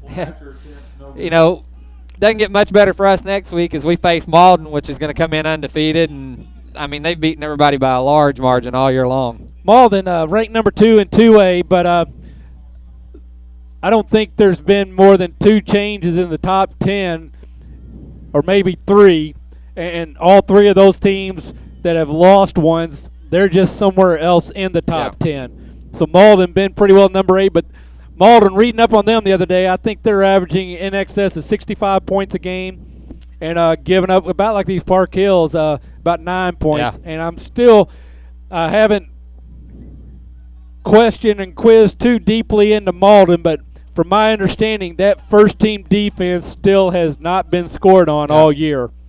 And so just a tremendous group of kids down there this year, and they really play as a team, and you see them hanging out together and things like that, and that's kind of some of the things you got to have to really build a championship program like they got going on down there this year. Well, and it's unfortunate for your starters a lot of times, but the big thing is the experience that these underclassmen are getting with these large margin victories. You're going to have guys playing next year that got to play quite a bit this year because their team put up a lot of points. You bet. It's 50-6 now, Malden leading Kennett after the third quarter. And again, Bridges into the end zone for a touchback. So 3:08 to go here in the third quarter. And you're starting to hear a little bit of motivation, rally cries from these Bearcats. Well, this is where you got to dig deep. You're down 46-14 on your home field. The stands aren't very full because of the weather.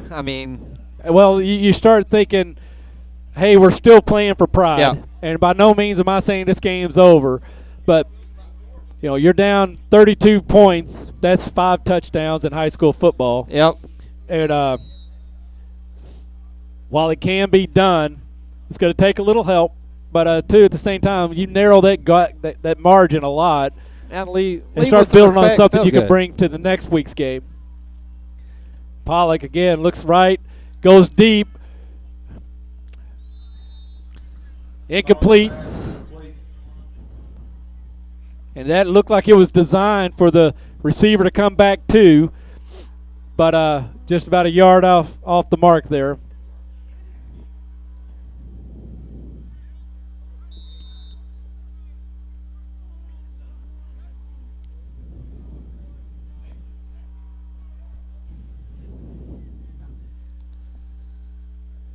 Okay, Pollock.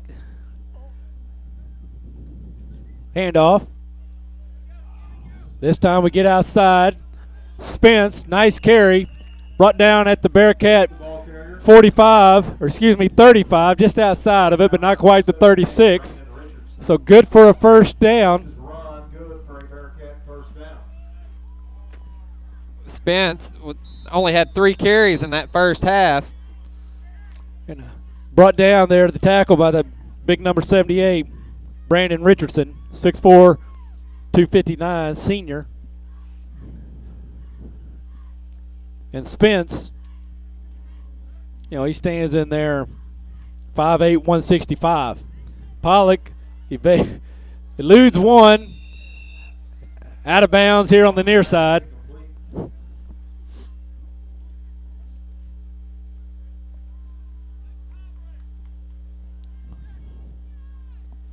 Well, So brings up 2nd and 10. And we see Park Hill starting to make a few substitutions. Rotating in. And like you said, that gives some players some experience, but at the same time, it brings fresh legs in. Yeah.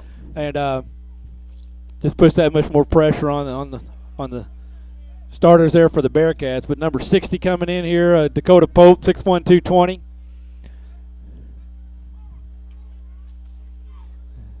This time, ducks under the initial hit, brought down at the line of scrimmage.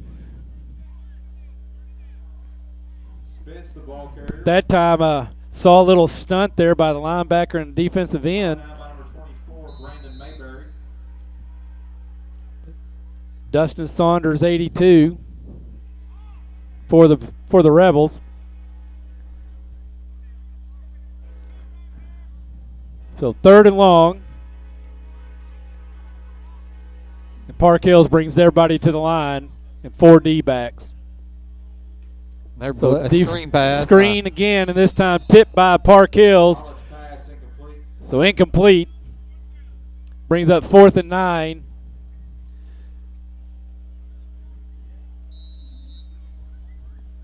$150 to go here in the 3rd quarter. Well, looks like Dexter's going to go for it, but I mean, what else do you have to lose when you're down this big and they're needing to put some points on the board?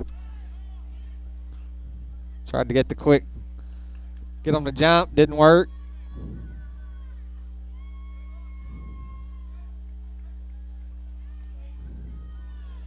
This time to Kronk. Near side screen, breaks one, wrapped up. Lunges forward, but knocked out of bounds at about the 42-yard line, or about 4 yards shy of the first down. He needed to get to the 46. So that's going to be a turnover on downs. And the Rebels will start at their 42-yard line. So with that, we're going to take a quick break. You're watching Bearcat Football live on YAC TV. So I switched my car insurance to State Farm. I saved $480. You know what that is? Yeah, don't say it. You know what it is, right? Yeah, hey, don't. It's a lot of dough. Switch and you could save $480 with State Farm. It's a lot of dough. See if Chris Brannon and Dexter could save you a lot of dough. Get to a better state. State Farm. So bot snap there, ball loose, and Bridges alertly drops on the ball, but not until after a loss of 5. Bring up 2nd and 15. Actually, they're calling it 2nd and 14. We got an update on the Kansas City game. They now lead 4-1, so they've given up 1 run. Not sure what inning it is, but here we go. Sykeston, after 3, leads 22 to nothing. Oh wait, here it is. It's now in the 4th quarter. Sykeston leads Solden 30 to nothing. 30 to. So thank you for that update. No gain on the play there. So 3rd and 15. Actually, it's going to be about 3rd and 17. So another short loss. With 30 seconds to go here in the 3rd quarter.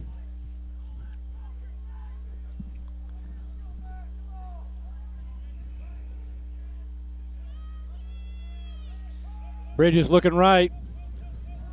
Across the middle. Complete.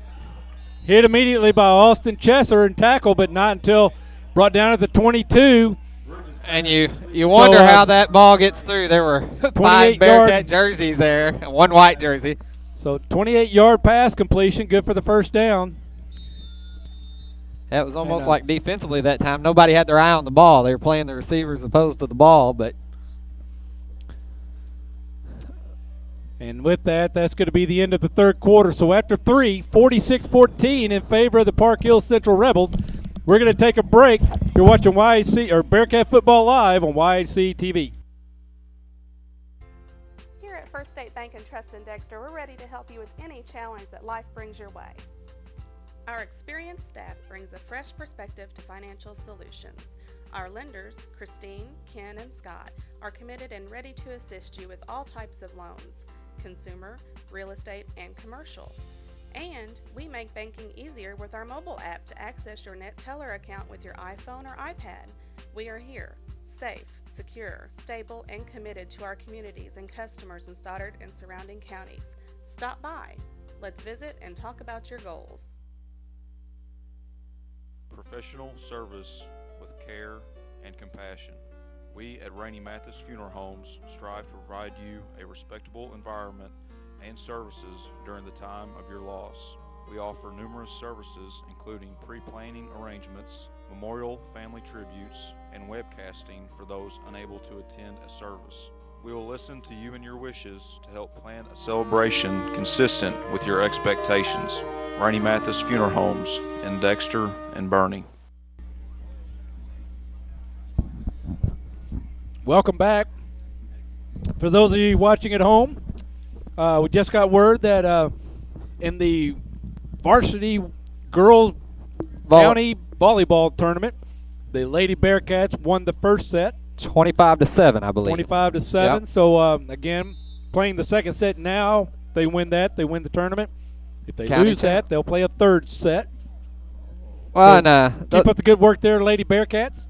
We talked about state-ranked teams all night. You know, the Lady Bearcats, if I believe, Chandler, you may be able to correct me. Are they 6th in their class? I mean, ranked 6th, and first time in a long time that we've had a high school volleyball team ranked, and they're impressive. You get a chance to get out and watch them play, led by 2 seniors, Lindsay and Gines. Tough teams, followed up by some solid juniors. I know Coach Hahn coaches the middle school. Her daughter's on that team and does an impressive job. So, and Mayberry with the carry up the middle, bounces off the first hit, carries a Bearcat forward. Brought down ultimately by number 5, Drake Mitchell, after a gain of about 5.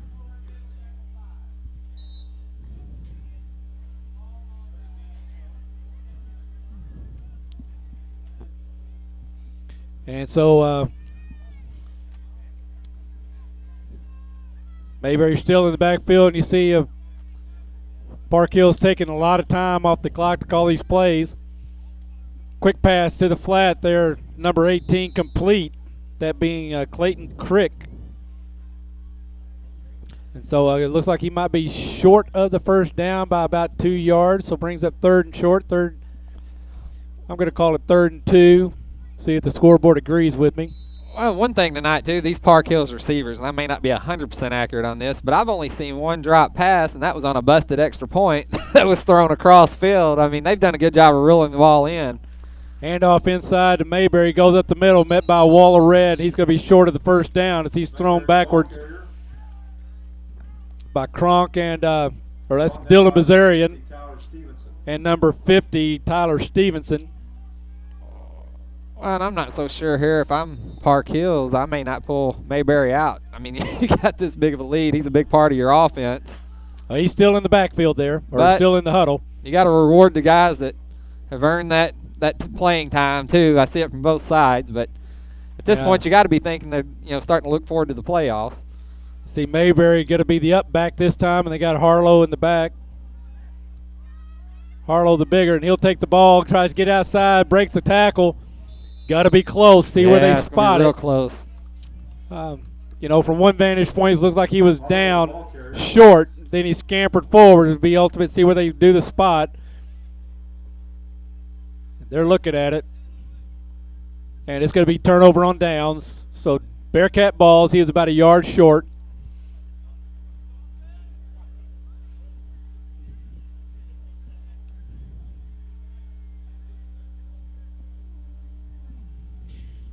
$10-11 to go here in the ball game.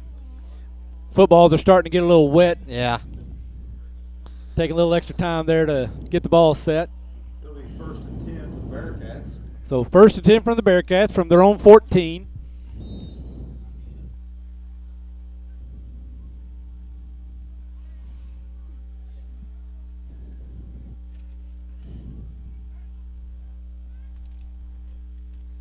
Bearcats look to the side for the sign.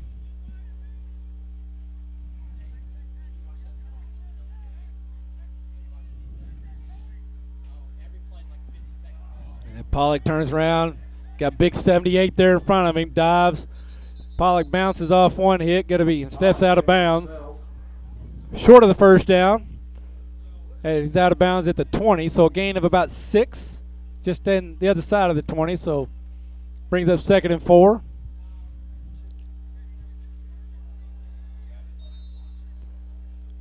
I'm thinking if big number 78 was chasing me down too, Kevin, I'd probably find a little second gear there. Yeah. Just enough to get out, out of the reach of a hit.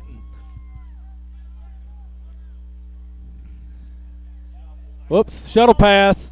Hit immediately. Ball came loose, but I believe Dexter fell on it.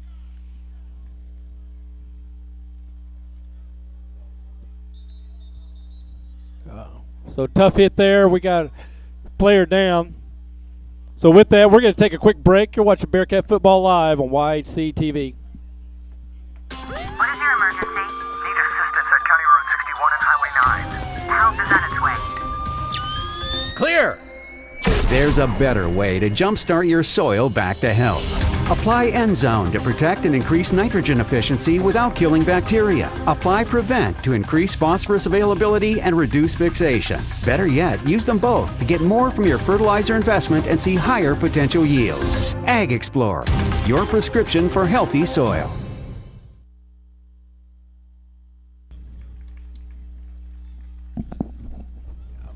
And we're back. Looks like Noah Kronk was slow getting up, and he's hobbling a little bit up, but walking off the field with the help of Coach. Well, we brings in Gavin White, number 3, coming into the game.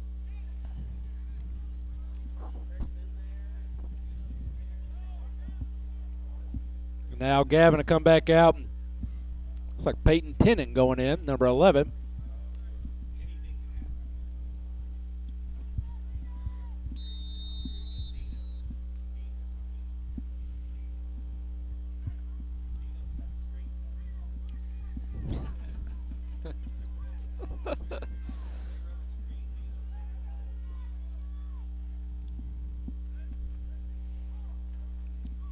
Pollock again under pressure, trying to get outside of. Nice defense there by number 23. Pass intended for Austin Aldridge, but Nick Haney stepped in front. Nice play there by the 5'9" senior, or sophomore, excuse me. Flag on the play, though. Kind of back there from where Pollock threw it. They're going to say cross the line of scrimmage. It's close. I knew he was getting very close, but it appeared Pollock was watching it. I mean, you could see him backing off a little bit, but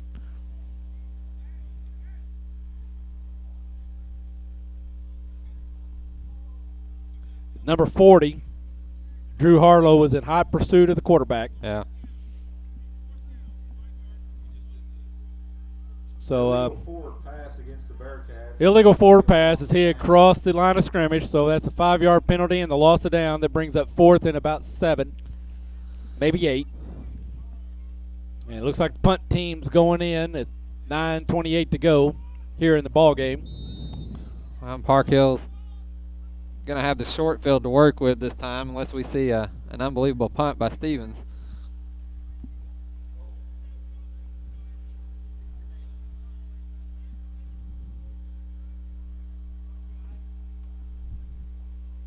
Snap's good. Kicks up. It is an outstanding punt by Ethan. Bounces right into the hands of number 23, Nick Haney. Up the middle, so picked up at about the 35, brought down at about the Dexter 46. So 19, maybe 17, 18 yards on the return. Because they're going to spot it at the 48. 40, yeah, I guess I'll call it the 48. This guy on the near side, Kevin's off on a yard. Yeah.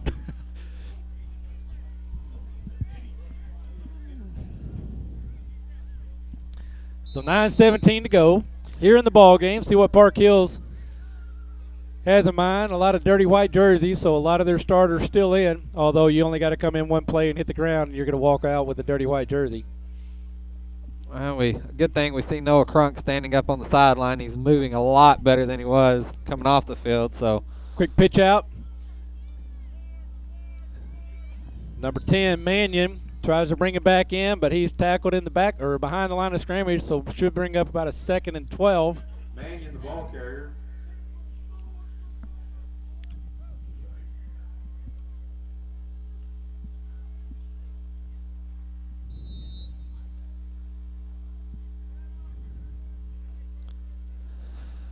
bring up 2nd, I guess, in about 11.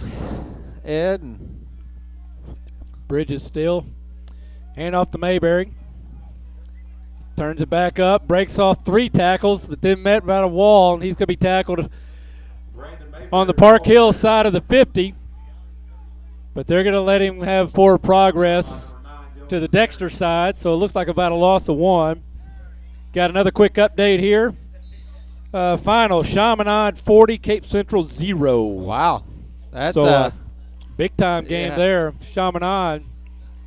That's a Cape little Central, bit of a shocker. You know, with the big win a couple weeks ago against Jackson. Jackson at the time was the 2nd-ranked team in the state in the class above them. But Chaminade, traditional power in the St. Louis area. Good defense there by the defender, knocking the ball down, and defended by Austin Chesser. Pass intended for Mannion. And we got 4th and 11, almost 12.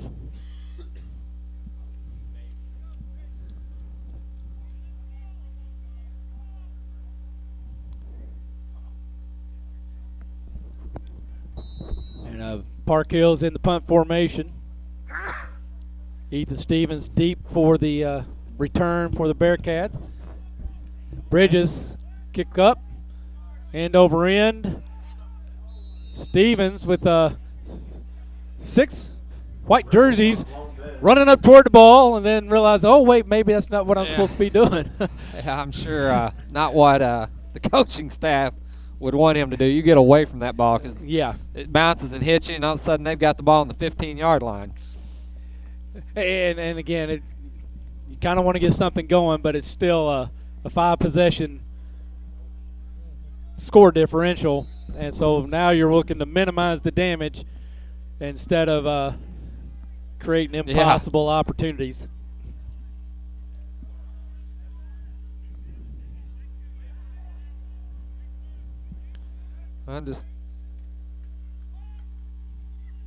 Pollock keeps it this time.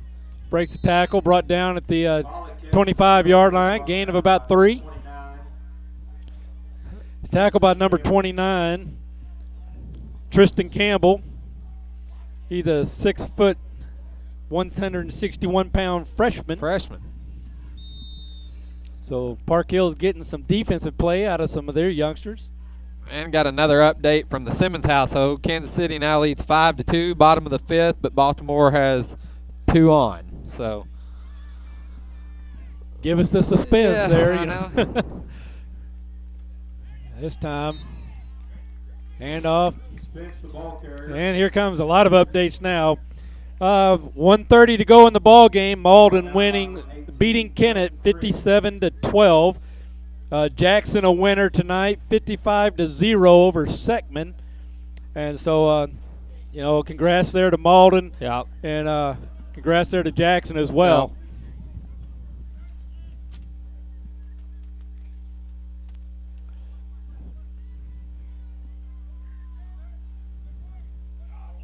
And we got encroachment there by the Rebels. So that give Bearcats 5 yards, bring up 4th and about 1. Encroachment against the defense.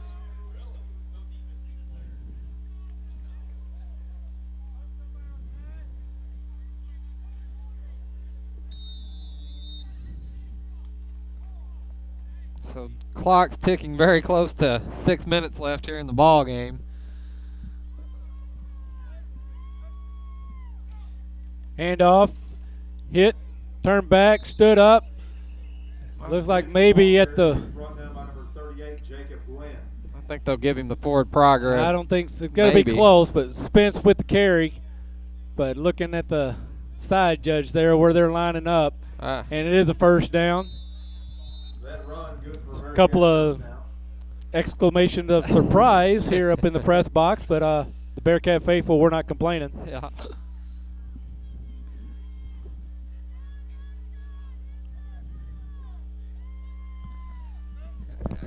Here in Fredericktown, leading New Madrid 36-6. And there, Gavin White got him a block in on number 18. Nice hit. Freeing Pollock up for a couple extra yards.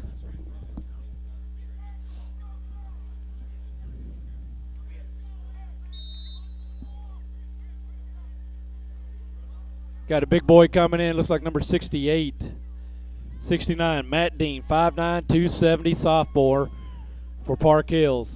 And this is exciting for those underclassmen when they get a chance to get in on Friday night. They watch all year, practice hard all year long. With a average 31-point differential, I'm sure these guys are kind of accustomed about this time in the ball game getting some playing time. And now out of bounds with the first down as he stepped out at the Bearcat 47-yard line. His run good for Bearcat first down.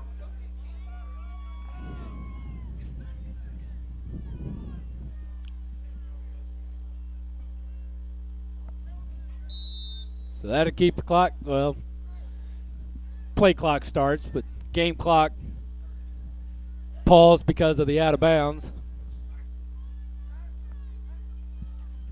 Pollock handoff to Spence. And there, Spence, the ball carrier, brought down by number 83. Number 83, Cody Woodard. Cody Woodard, 6'2", 185 junior, did an excellent job getting off his block. And Spence turned up. He did his job, got in the backfield, made Spence turn up, then got off his block and wrestled Spence down after a gain of only 2. Yeah, that's good football mechanics. I mean, you take on the hit, get off the block, and make the tackle.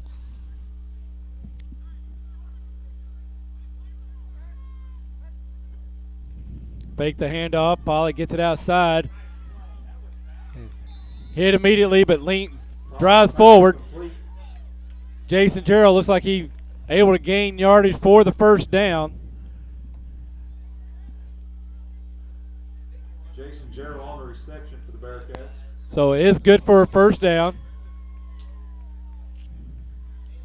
So good effort there by Jason Gerald after the catch because he was hit immediately. Yeah, he was. I mean, as soon as he made the catch, hit, and I can tell by the reaction of the coaching staff at Park Hills, that's an underclassman as well. So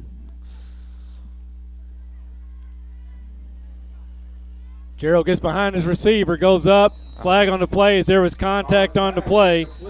Looks like that time Zachary McFadden just a little too much contact when the ball got there. Always a tough call. Yeah, it's always the pass interference call. It's one call that a rule, I guess I should say, I kind of disagree with. You kind of handicap your defense. They're not allowed to touch. Well, it's intentional touch and then incidental touching. Different, obviously. Yeah, you don't want a receiver to go up and a guy just come through and spear him on the ground with no intent of trying to take the ball away or anything else, which is the purpose of the rule there. But yeah, again, but they've made it so, I shouldn't say they, but the rule the interpretation now is even the most minor and incidental of contact is contact and therefore a penalty. But this time it works out in favor of the Bearcats, and we're happy because we're moving the ball down the field with 4:22 to go.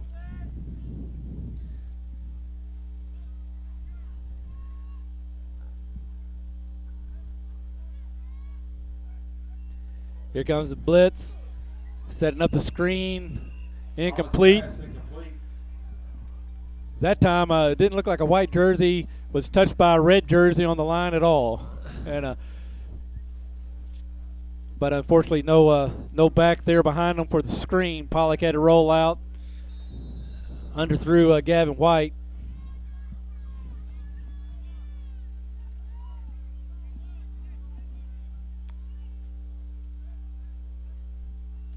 Pollock again rolls to his right. Receiver overthrown Aldridge. And underthrown to White.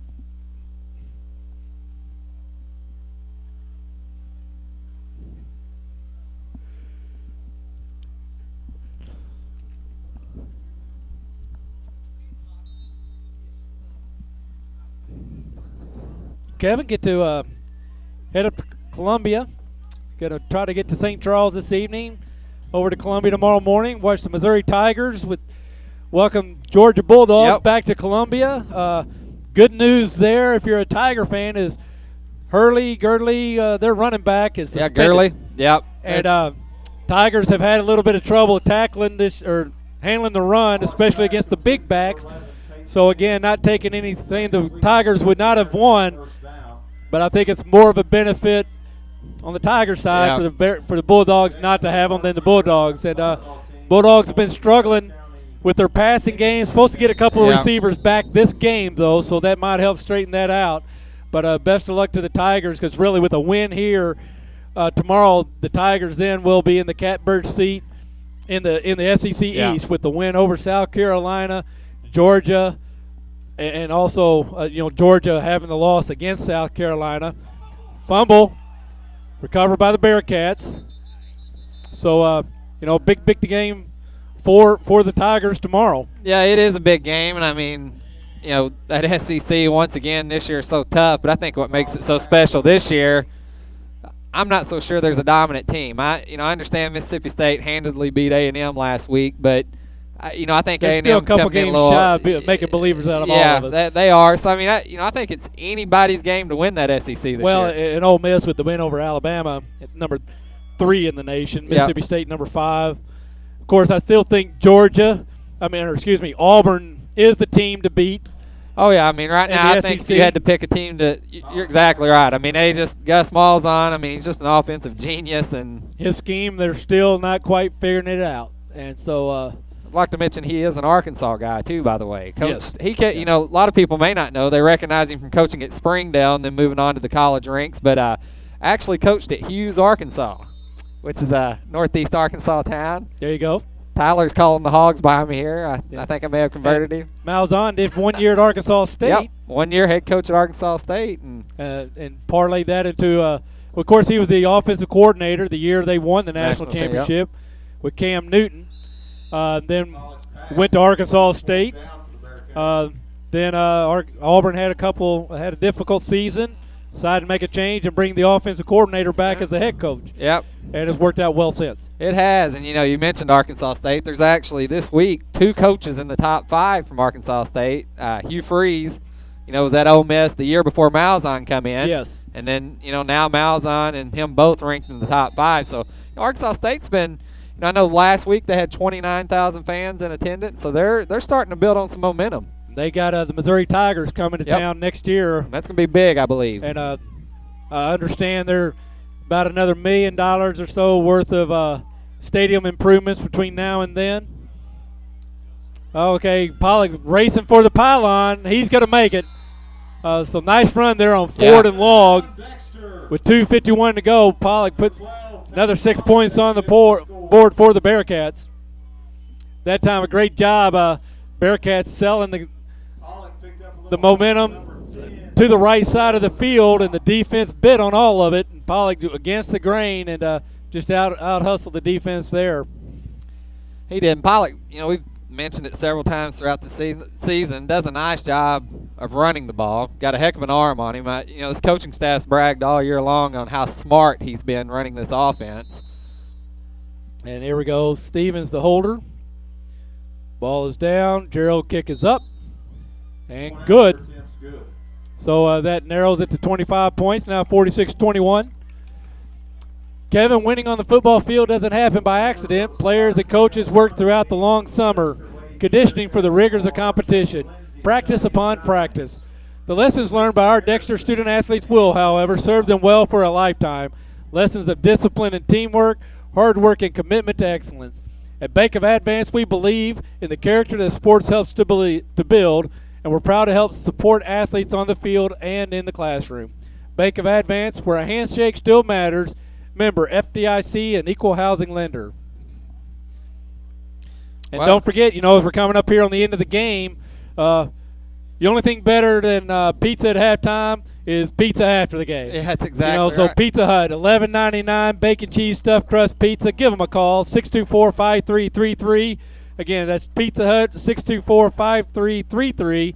$11.99 special on their bacon, cheese, stuffed crust pizza. And just tell Natalie that Ed said call. No matter how late, they'll get it out there to you. You bet. You bet. Thinking of that, I got to make a drive to St. Charles. That may be good on the way. I might be calling them and running through the drive-thru on the way out of town. They're always good, too, to have the broadcast up on the TVs there in the restaurant. So a big shout-out as well. Fiddler's brought fish by for the press box there at halftime. They, too, always have the game going. So just some great support by local restaurateurs here in town supporting Bearcat athletics. We got a final. Caruthersville victorious over Hayti, 24-20. Fredericktown victorious over New Madrid County Central, 36-6. Yeah, which is kind of a big shocker. So, kind of looked like of course, Hayti and Caruthersville, always a good game. And with 2:58 left in the game, Syston leads Solden 30-14. So here we go. Another onside kick attempt, policed up by this time by number 18, Clayton Crick. And falls on it immediately down at the 45-yard line. So good effort there by Ethan Stevens, as he was actually the kicker that time, and he's quick enough he can outrun the ball. He can, and that ball, Gerald did an outstanding job, not criticizing his kick, but it went a little deeper than what you would want that onside kick to go. We actually covered it well. Without the high bounce. Yeah, the high bounce. So to let that ball, the receiving team have to wait on it. Yeah. So we're now down under 3 minutes, 2:51 to go here in the ball game. And I expect Park Hills will just run it out. Got number 22, Matt Richardson, 5'11" sophomore in at quarterback now. So it looked like a Haney, the ball carrier, with a gain of about 2. Along with number 5, Drake Mitchell, number 62. Nick Haney, 5'9" sophomore, weighing in at 169. He's got to be a little power punch, hard to tackle.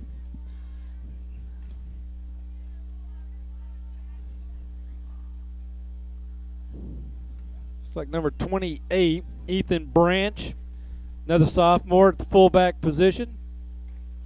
And number 27 there with the ball, Jared Mahurin, 5'8", 140 sophomore.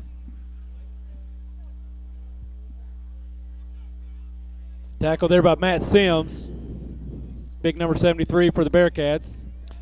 Did have a recent update. The score of the Baltimore-Kansas City game now. Baltimore got back in it. It's 5-4, 2 out, still bottom of the fifth, but they still have 2 on. So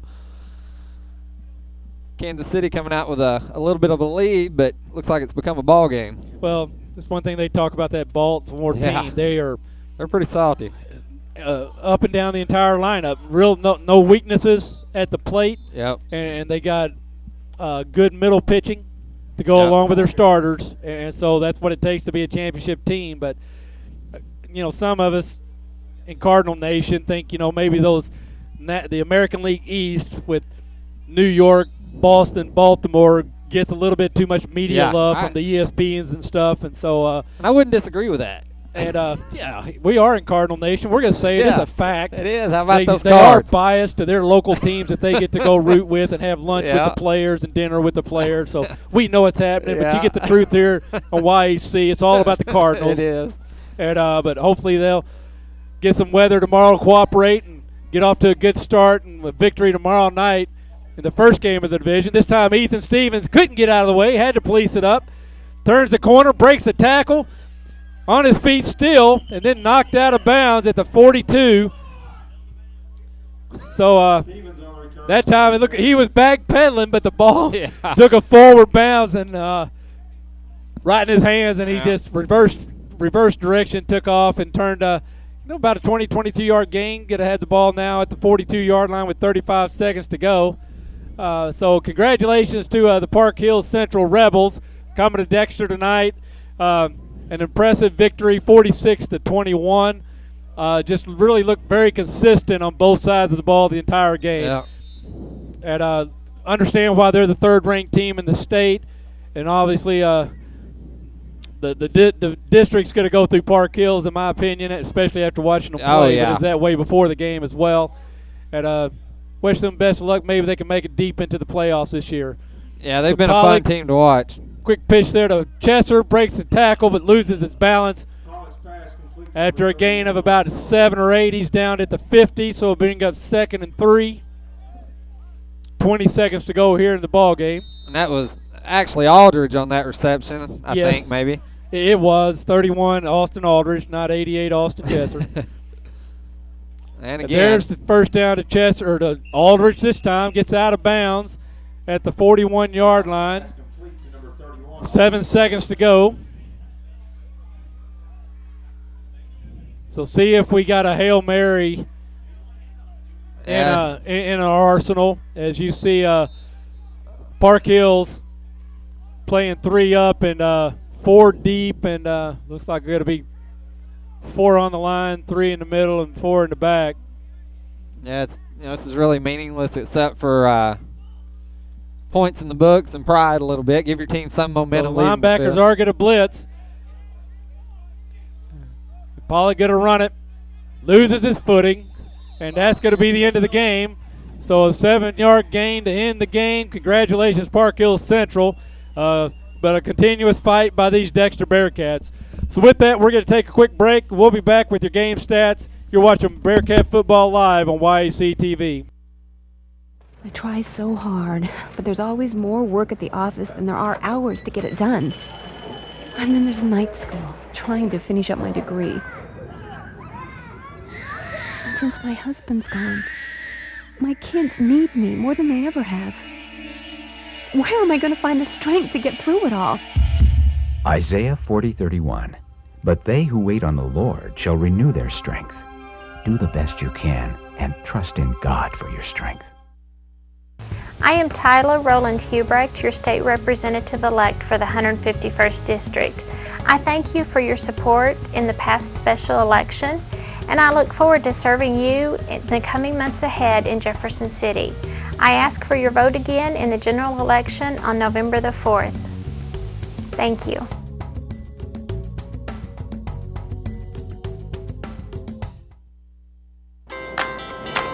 Deposit your check here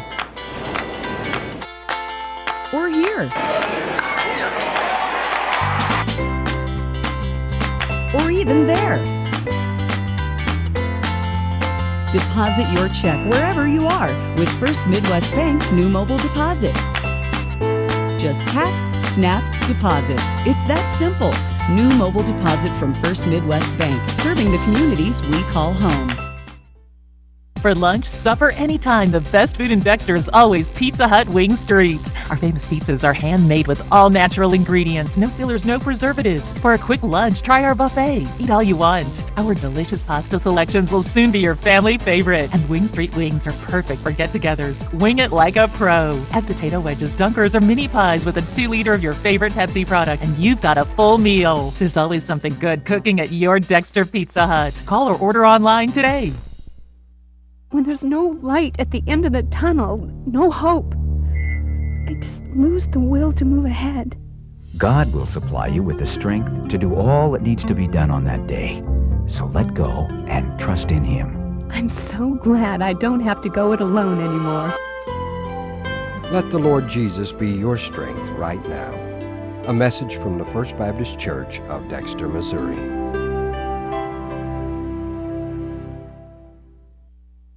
And folks, if you've not been to the Winchester Place, come in and take a look at this facility. You don't know what you have missed. We are very proud of this facility. A lot of people do not realize we're here, what we can offer to them, and what a facility we have. And we would like to have people come by anytime and tour us. You won't find a better place to live or better staff to take care of you anywhere southeast Missouri.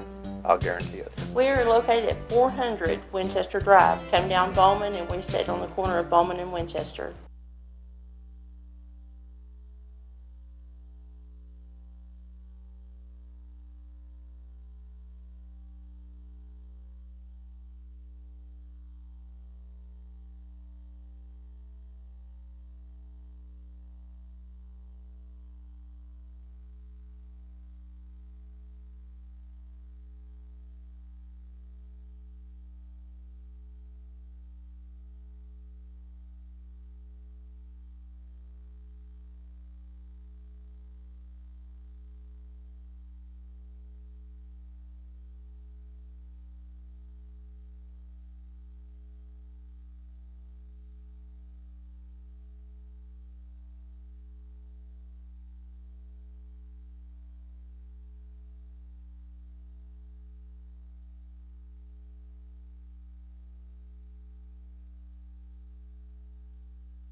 Hey, welcome back again. A valiant fight tonight by the Dexter Bearcats, but really came up against an extremely talented, quality team in Park Hill Central. We've been saying it all night. They're the third-rate team in the state, and they showed why tonight.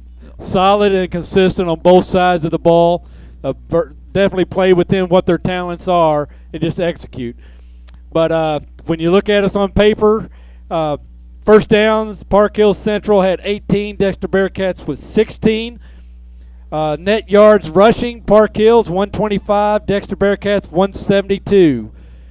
Then we look at net yards passing, Park Hills 184, Dexter 168. Total yardage in favor of the Bearcats 301 to 297 by Park Hills. And so Dexter did have one fumble lost. And penalties, 5 for 45 yards against Park Hill, 6 for 57. And I think, 2 of those came right there at the end of the second half. Yeah. Over half that yardage. So there you go. Some very good things that Dexter can take out of this. But Kevin, I'll hand it over to you and let you hit some individual highlights. And then we're going to wrap this up and let everybody finish off that Royals-Orioles game. And get ready for the next one. Yeah, for Park Hills, I mean, they played an overall solid game, but if you look on the ground, they had eight different guys rushing the ball tonight. Their leading rusher with 50 net yards, but Jake Bridges nearly perfect at quarterback, 8 for 12 for 184 yards and 3 touchdowns, 53 long. Receiving for them, just kind of scattered all over the board. Peyton Pollock tonight had 18 rushing attempts.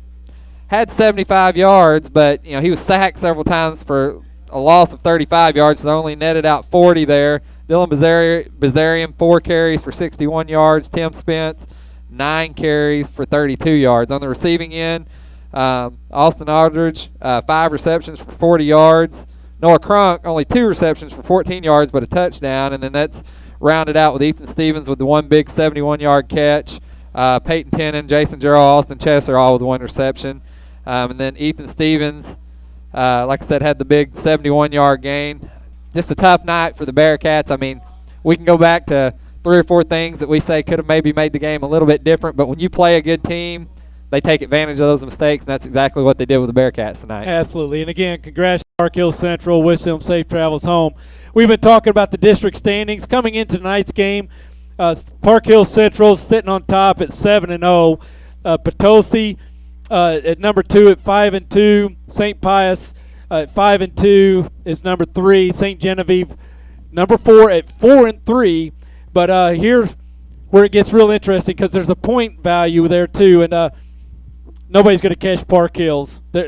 I just don't see it happening because you just can't get enough points. But coming into tonight's game, St. Genevieve had 34.19 points. Dexter's sitting at number 5 with an equal record of 4-3. Now, granted, that's changed now because St. Genevieve won, so they're 5-3, and Dexter lost. We're 4-4. But coming in tonight, where St. Gen had 34.19, Dexter had 34.15. So 0.04 of a difference in the points. St. Genevieve will get points for the win. We will not get points for the loss. Kennett's sitting at number 6. They lost tonight to Malden. New Madrid sitting at number 7. They lost tonight to Fredericktown, who was sitting in at number 8. But they were still better than 6-point difference between Fredericktown and New Madrid. So I really don't see anything changing in the top or in the 8 district standings. Yeah, and if that holds true, what that means is that this was tonight was the last home game for the Dexter Bearcats because this year, well, I guess it started last year, but the new system or the current system is the 10th game is the first week of districts. Yeah. And the top 4 in the district get the game at home. Yeah. And the bottom 4 will travel. And so if everything stays exactly the same as it is, Dexter will travel again to St. Genevieve because the 5 will play to 4, the 6 will play to 3, the 7 to 2, and the 8 and the 1. Well, and I didn't mean to interrupt you there. No, I'm sorry. But, and it goes back to how big that heartbreaking loss to St. Gen was in week 1. We pretty much had the game in the bag, got beat on a last-second touchdown for the most part. We win that ball game, we possibly have a home playoff game or district game next week or 2 weeks from now. And it talks too about how big that win in Sykeston because when you beat a team at a higher class, there's bonus points awarded and stuff. Then otherwise, but you beat teams of your own class, you get win points, and then there's some points for the margin of victory and stuff. But either way, still got a couple weeks left here in the season, and got Malden next week. Malden ranked number 8 in Class 2A, and with an impressive win off Kennett tonight. Yeah. And so, and we talked a little bit about them and bragged on them. That's going to be an exciting game. It's 17 miles south on Highway 25. Encourage everybody from Dexter, all the Bearcat Nation that it's always a battle. Down to Malden. Get down to Malden. If for nothing else, well, 2 reasons. Root those Dexter Bearcats on. They put together an impressive season regardless of where their record sits, and they deserve the support. But secondly, just to go down there as a high school football fan, you will see an exciting team in the Malden Green Wave. And so it's going to be an exciting game regardless of who comes out on top. But just to see a team of that caliber to play on the field, but then also to have that opportunity to reach your home team on. Dexter take a big contingency down to Malden and put on a good showing down there. So with that, we're going to wrap it up. Again, we appreciate everybody tuning in tonight. And thank you all for the football as well as the baseball updates. On behalf of YHC, I'm Ed Gargis alongside my good friend Kevin Bishop. And before the game, he is my best friend. He still is. We got Chandler here on the camera again tonight. So thanks for watching, and we'll catch you soon.